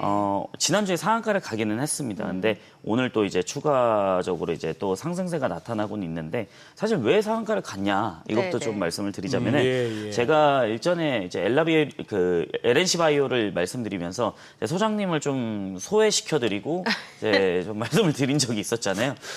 무슨 말인지 못 알아듣겠다라고 하셨길래 그래서 그냥 설명을 드리긴 했는데. 했는데 엘라비에 리투라는 것 때문에 이제 상한가를 갔습니다. 네, 무슨 말씀인지는 무슨 말인지 잘 모르시더라도 그냥 들어주시면은 예. 그 파마리서치의 리주란이라는 거는 한 번쯤 들어보셨잖아요. 뭐 방송에서도 많이 다루고 했다 보니까 연어 주사. 네, 그러니까 PDRN 주사라고 하는데 이게 콜라겐을 생성하는 유도를 하는 성분들이 있습니다. 그거를 이제 그 얼굴에다 주사를 넣게 되면은 피부가 좀 이제 물광처럼 좀 좋게 나타난다라고 보시면 될 것 같은데 LNC 바이오는 이제 품절 사태가 났어요, 이게. 품절? 네, 피부과들한테 품절 사태가 나가지고 허허. 이제 그 의사들이 뭐 SNS에 100박스만 더 주문해 놓을 걸 뭐 이런 것들이 많았습니다. 아유, 예. 근데 이게 리투는 인체 조직 이식제거든요. LNC 바이오가 원래 인체 조직 이식제 부분에서 국내 점유율 1위입니다. 근데 그래서 이게 PDRN 같이 그냥 일반 스킨 부스터가 아니고 그냥 콜라겐을 직접 주입하고 인체 조직을 그냥 주입하는 건데 거기서 이제 면역이 되는 부분들은 다 빼겠죠. 뭐 엘라스틴이라든지 뭐 피브로넥틴, 뭐 라미닌 뭐 이런 것들을 다 빼는데 그래서 면역에 대한 좀 거부감을 좀 많이 줄어들게 네. 하는 거고 그러면은 이 LNC 바이오가 효과가 굉장히 좋기 때문에 피부과들 의사들한테서 이게 열풍이 한번 부른 거거든요. 근데 인체 조직 이식제는 광고를 못 해요. 아직. 광고를 못해. 예. 네. 왜 그러냐면 리주라는 광고 하잖아요, 지금. 네, 네. 리주라는 왜 광고가 되냐면 의료기기 때문에 광고가 되는 거예요. 그래서 이제 금융투자협회 뭐 이렇게 우리가 지금 주식을 하는 것처럼 뭐 금융회사 같은 경우에는 밑에 금융투자 뭐 그 번호 쓰면서 뭐 이 광고는 뭐 땡땡땡땡 뭐 이러면서 나가는 게 있는데 그 의료 쪽도 똑같아요. 네. 그러니까 이게 허가를 받아야지만 광고를 할 수 있는데 그래서 의료기기는 밑에 이렇게 작게나마 이렇게 나가는 게 있습니다. 본 광고는 뭐 의료기기면 뭐 이런 게 있는데 사실 아직 LNC 바이오는 인체 조직 이식제이기 때문에 이거 광고를 못 하거든요. 근데 광고를 못 하는 상황에서 품절 사태가 났다는 거는 이미 입소문이 빠르게 퍼지고 있다는 겁니다. 네. 리투는. 그래서 이번에 한 번에 돌았기 때문에 제가 봤을 때는 만약에 광고를 하게 된다면 시장 점유율을 좀 빠르게 가져올 수 있는 가능성이 좀 높다라고 생각을 하고 있고요. 그다음에 여기서 또 볼 수 있는 거는 뭐냐면 휴메딕스. 네. 휴메딕스 같은 경우에도 LNC 바이오랑 같이 협력해가지고 이게 출시한 스킨 부스터 제품입니다. 그렇기 때문에 리투를 LNC 바이오에서 생산을 하고 휴메딕스에 넘겨줍니다. 그러면 그 휴메딕스는 자기 유통이나 뭐 자기 광고 쪽이나 나중에 광고가 됐을 때 광고 쪽이나 이런 인프라를 활용해 가지고 리투어를 광고를 할 겁니다. 그래서 예상을 하고 있는 건 뭐 코엑스에도 나올 수 있다라고 저는 볼 것 같은데 그러면은 휴메딕스도 지금 밸류상으로 따졌을 때는 LNC 바이오보다는 쌉니다. 그렇기 때문에 여기서 추가적으로 좀 휴메딕스도 금요일날 좀 한 15%까지는 상승을 했었거든요. 네. 그래서 LNC 바이오 그 엘라비에 리투 같은 경우에는 이제 제2의 파마리서치 이제 리주란이 되지 않을까라고 보시면 좋을 것 같습니다. 또 마진도 좋습니다. 이게 생산 비용 외 원가가 따로 들어가지 않기 때문에 한 50% 납니다. 네. 그래서 전 굉장히 좋지 않을까 이렇게 말씀드리고 싶습니다. 예. 지금 검색 들어가 보니까 2025년 금년 12월 에스티메이트 그러니까 추정치로는 영업이 여전히 뭐 소액이긴 합니다만 네. 흑자를 못 낼 거로 추정이 됩니다만 네네. 안 그렇겠네요. 지금 이 분위기면은 흑자 전환하겠네요. 그거는 생산에 따라서 다르기는 한데 이제 지금 공급이 네, 부족한 공급 상황이죠. 생산이 조금 지금 딸리는 수준입니다. 거의 풀캐파, 그러니까 생산한 족족 다 나가긴 하는데 예. 그 생산 캐파를 지금 키워야 되지 않을까. 근데 네. 이게 한번 키운다고 준비 시작하자마자 되는 거 아니지 않습니까? 그래서 그것에 대한 사실 기대감도 있는 겁니다. 지금 당장 흑자 전환을 못 보더라도 야 이거 캐파만 늘리면 실적 그냥 완전 점프한다. 이런 생각들이 있기 때문에 그건 영업 레버리지 효과도 좀 있지 않을까. 시장은 그걸 기대하지 않을까요? 지금 현재까지는 내수 네, 내수입니다. 근데 이제 미국이나 유럽, 중동 등에서도 이제 허가랑 출시를 할 것으로 좀 보고 있기 때문에 만약에 이제 첫 번째 스킨 부스터들이 쫙 깔린다라고 했을 때는 뭐 얼마 전에 그 미국 인플루언서 중에 한 2억 명 되고 있는 이제 킴 카다시안도 한국 들어와서 이제 피부과 들어오지 않았습니까? 예. 피부과 주사 맞고 갔더라고요. 그래서 그래요? 네, 그런 거 봤을 때는 충분히 미국 쪽에서도 먹힐 가능성이 높다 이렇게 보고 있습니다. 확실히 우리나라 기업들 그 피부 미용 쪽으로는 확실히 좀 자리매김을 한 것 같네요. 네, K뷰티가 위상이 지금 예전과는 다르기 때문에 지금 뭐 중국 따이공들이 가져간다라고 해서 뭐 실적이 늘어나냐 이런 건 아닙니다. 완전히 바뀌었습니다. 예. 이제는 올리 수출 실적이 잘 나와야 됩니다. 그러게요. 네, 그래서 수출 실적 안 나오면 바로 주가 하락하는 거고 수출 실적 서프라이즈 나오면 바로 주가가 올라가는 현상들이기 때문에 옛날에는 이제 그냥 실적들만 봤거든요. 네네. 따이공들이 들어와서 면세점에 싹 들어가서 그럼 실적 잘 나왔네 이런 시나리오였다라고 하면은 지금은 완전히 그냥 미국 쪽으로 얼마나 맞아요. 나갔는데 예. 이런 것들이 가장 중요합니다. 뭐 근데 이렇게 아마존에서 랭킹 올라가는지. 네, 예. 근데 의료기기 쪽도 물론 진출하는 게 화장품보다 어렵지만은 의료기기이기 때문에 네네. 만약에 FDA 승인이나 이런 것들을 받았을 때는 또 시장 캐파가 완전 달라지지 않을까 이렇게 말씀드리고 싶습니다. 그리고 미국 쪽은 이게 에스테틱이나 그 피부과나 좀 비싸게 받습니다. 맞아요. 그러면 이걸 마진이 더 많이 나올 수 있거든요. 아, 비싸게 팔면. 아하. 그래서 그런 부분들까지 기대를 한다라고 하면은 더 긍정적일 가능성이 높다 말씀을 드리겠습니다. 네. 아까 그 리투어 엘라비의 리투입니다. 그냥 리투어로 하면 되겠네. 네, 맞습니다. 그게 리투. 맞고 나면은 피부가 물광 지금 후기들은 제가 몇 가지는 찾아봤는데 그러니까 텐서마나 써마지보다 좋다라고 하더라고요.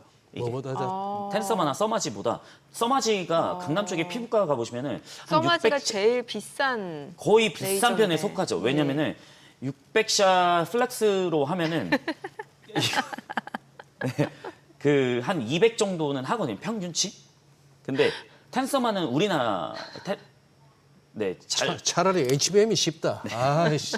예. 네, 그 이제 약간 보급형으로 나온 건데 네, 슈링크랑 이제 갑자기 생각 안 나는데 그 울세라 네. 이걸 생각하시면 되는데 밀도감이 더 높아진다고 보시면 될 것 같습니다. 지금 소장님 네. 슈링크 소장님- 울세라 써마지 다 지금 여기 약간 네. 멘붕 오셔가지고. 소장님 이거 어떻게 이해시켜드려야 될지 아니 모르겠지만 근데 그나저나 거의 매주 월요일 날 출근하실 때마다 얼굴에 진짜 물광이 나던 한수석 오늘 왜 이래 거칠해요? 뭐 하셨어요 주말에? 요즘 안 했습니다. 관리를 안 했어요. 관리를 안 하셨어요? 피부과 가야 될 때 왔습니다. 문자 왔더라고요.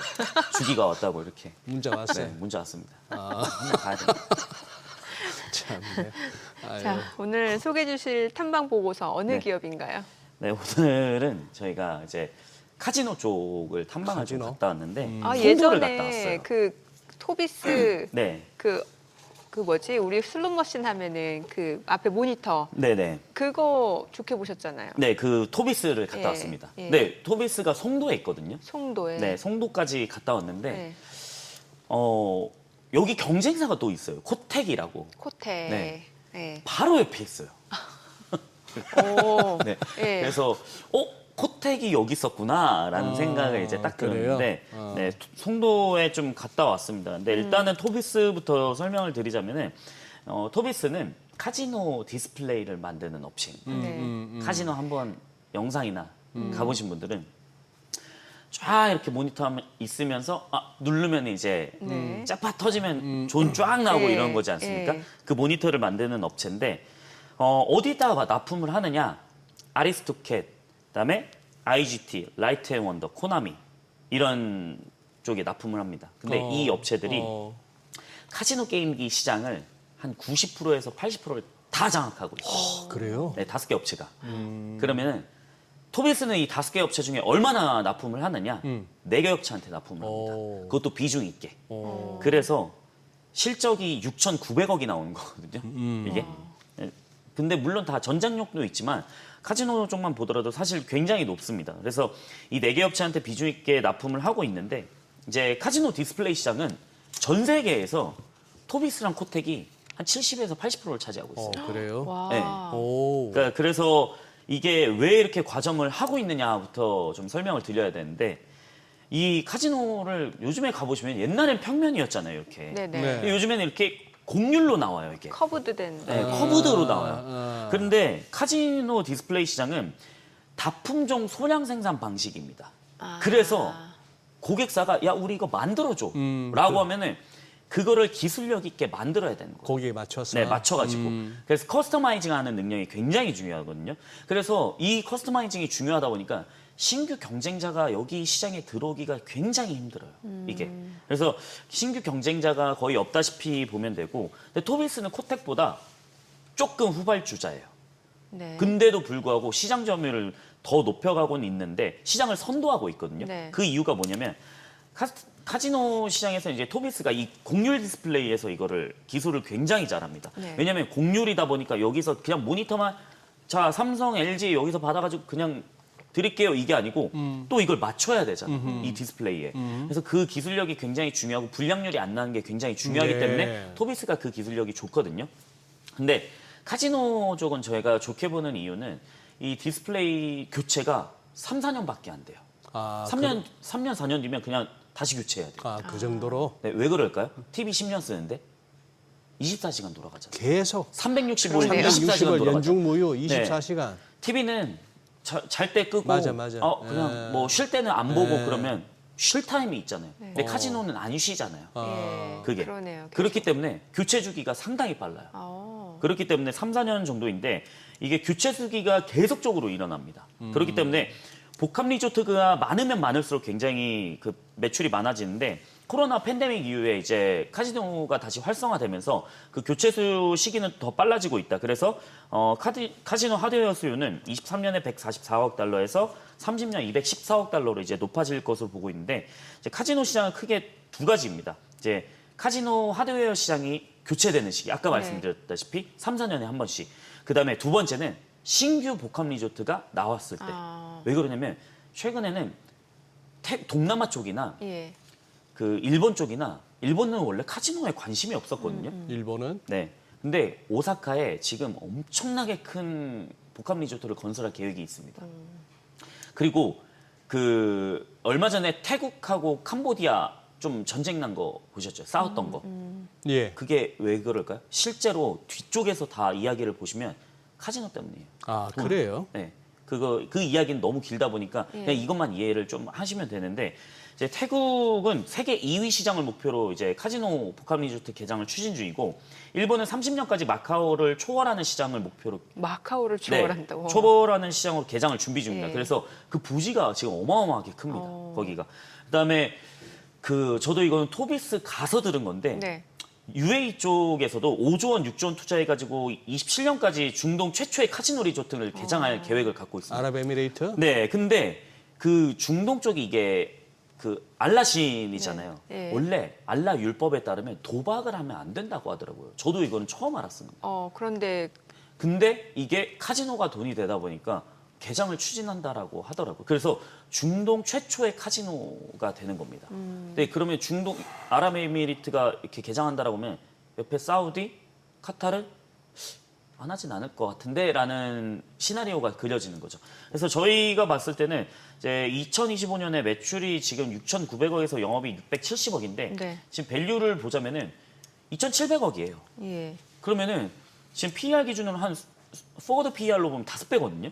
그러면은 팬데믹 이전에 멀티플 밴드가 이게 4배에서 10배 사이 왔다 갔다 했어요.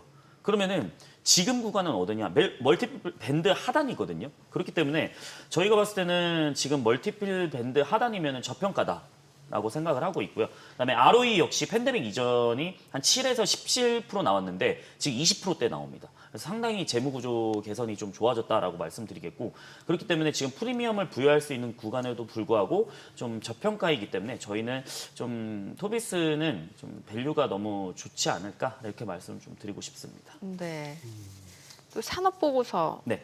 또 발간하셨죠. 네, 예. 이거 저희가 계속 지금 주목을 받고 있는 네. 이유가 사실 비만 치료제 때문에 저희가 좀 주목을 많이 받고 있어요. 비만 치료제. 네. 저희가 이제 뭐 포털에 검색을 해보시면은 비만 치료제로 보고서를 쓴 게 굉장히 많거든요. 왜냐하면 비만 치료제가 너무 캐파가 예. 확장되고 있다 보니까 시장이 확장되고 있어서 저희가 이거를 좀 계속적으로 연속적으로 다루고 있는데 지난주에 저희가 뭘 썼죠? 장기 지속형을 썼잖아요. 예. 자 이번에는 저희가 뭘 썼냐면 제목이 저거예요. 먹으면서 살 빼기. 네, 뭘까요? 너무 혹한데요. 먹으면서 살 빼기. 경구용 비만 치료제. 맞습니다. 예. 네. 경구용이잖아요. 예, 네, 뭐- 네. 약을 먹으면서 살 네, 때. 약을 먹으면서 예, 네, 맞지 좀 재미- 않아도 맞지 않아도 된다. 네, 맞지 않아도 된다. 난 또 음식을 먹으면서 음식을 먹으면서도 살 뺀다 싶어서 아, 그런가 관심을 가지려 했더니 대부분의 비만 치료제가 그 GLP-1이 나오게 해가지고 포만감을 느끼게 하고 식욕을 좀 억제하는 효과가 네, 있기 때문에 맞습니다. 예. 근데 저희가 지난번에 이제 환자 수능도를 개선하기 위해서 일주일에 한 번 맞을 거 월요일 날 또 출근하는데 이런 기분 들잖아요. 그럼 주사 맞으면 또 맞아야 되네. 그런 생각이 드는 게 장기 지속형으로 월 1회씩 가자라고 했었던 게 있는데 이번에는 월 1회도 너무 무서워. 어떡하지? 경구용으로 먹어야죠. 그렇죠. 주사 무서워하시는 분들 네, 많아요. 주사 무서워하시는 분들 네. 정말 많아요. 네. 그래서 이걸 선호도를 조사를 한 자료가 있는데 이제 그 한 리서치에 따르면 약물 투여 경로 선호도 조사에서 입을 통해 약물을 흡수하기를 원하는 응답 비율이 몇 %였냐? 62% 정도였습니다. 그다음에 다른 방법을 모두 합친 것보다 훨씬 높았다는 거죠. 그렇죠. 과반수니까. 예. 네.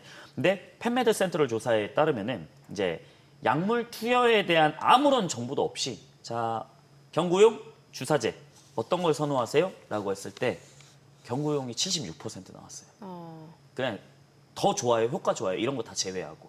그런데 왜 이렇게 나왔냐? 당연히 예. 주사 맞기 싫잖아요. 내 몸에 그렇죠. 상처 나는 게 싫은데 저도 리쥬란 맞으면서 싫거든요.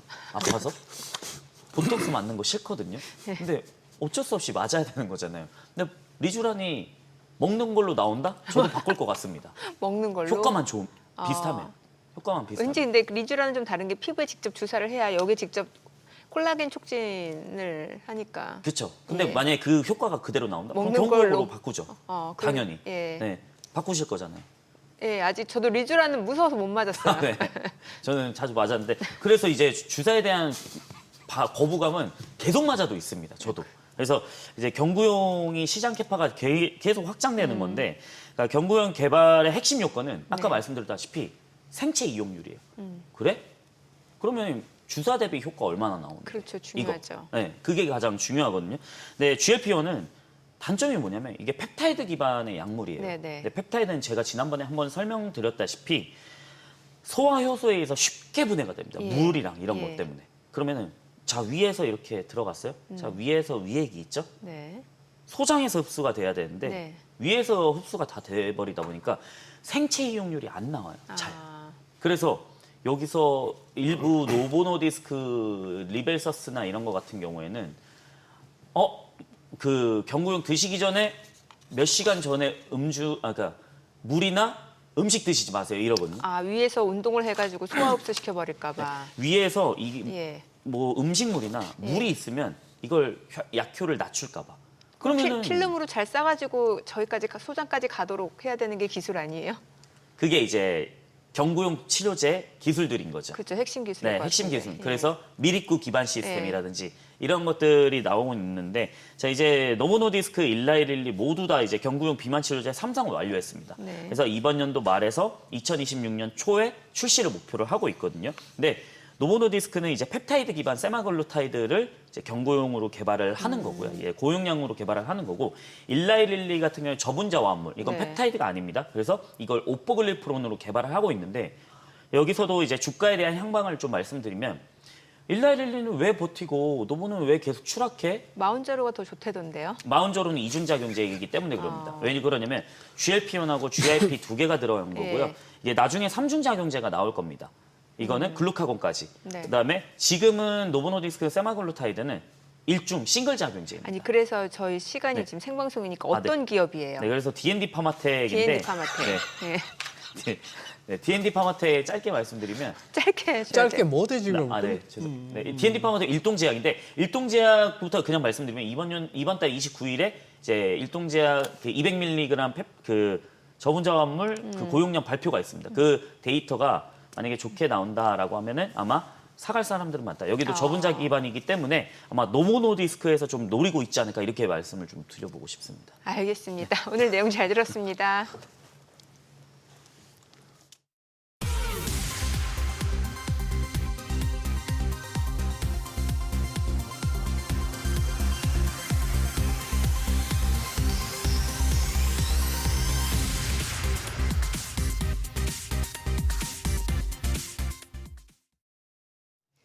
네, 오늘 그래도 반도체 쪽 괜찮고 뭐 보니까 또 방산주도 괜찮고 자동차가 좀 아쉽긴 합니다만 뭐 추이는 조금 더 봐야죠. 네, 예. 그래요. 나쁘지 않은 뭐 그런 상황입니다. 네, 아, 아프다지만 한 맞아봐야겠네. 리쥬란이요? 네, 못 알아듣었어. 예. 네, 한번 맞아보세요. 저희 방송 중에 전해드린 내용과 관련해서 모든 투자 판단의 책임은 투자자분들께 있다는 점 알려드립니다. 네, 세상의 모든 돈 되는 정보 머니쇼. 오늘은 여기서 인사드리겠습니다. 여러분의 모든 경제 SBS BD가 함께하겠습니다. 저희는 내일 오전 8시에 찾아뵙겠습니다. 고맙습니다.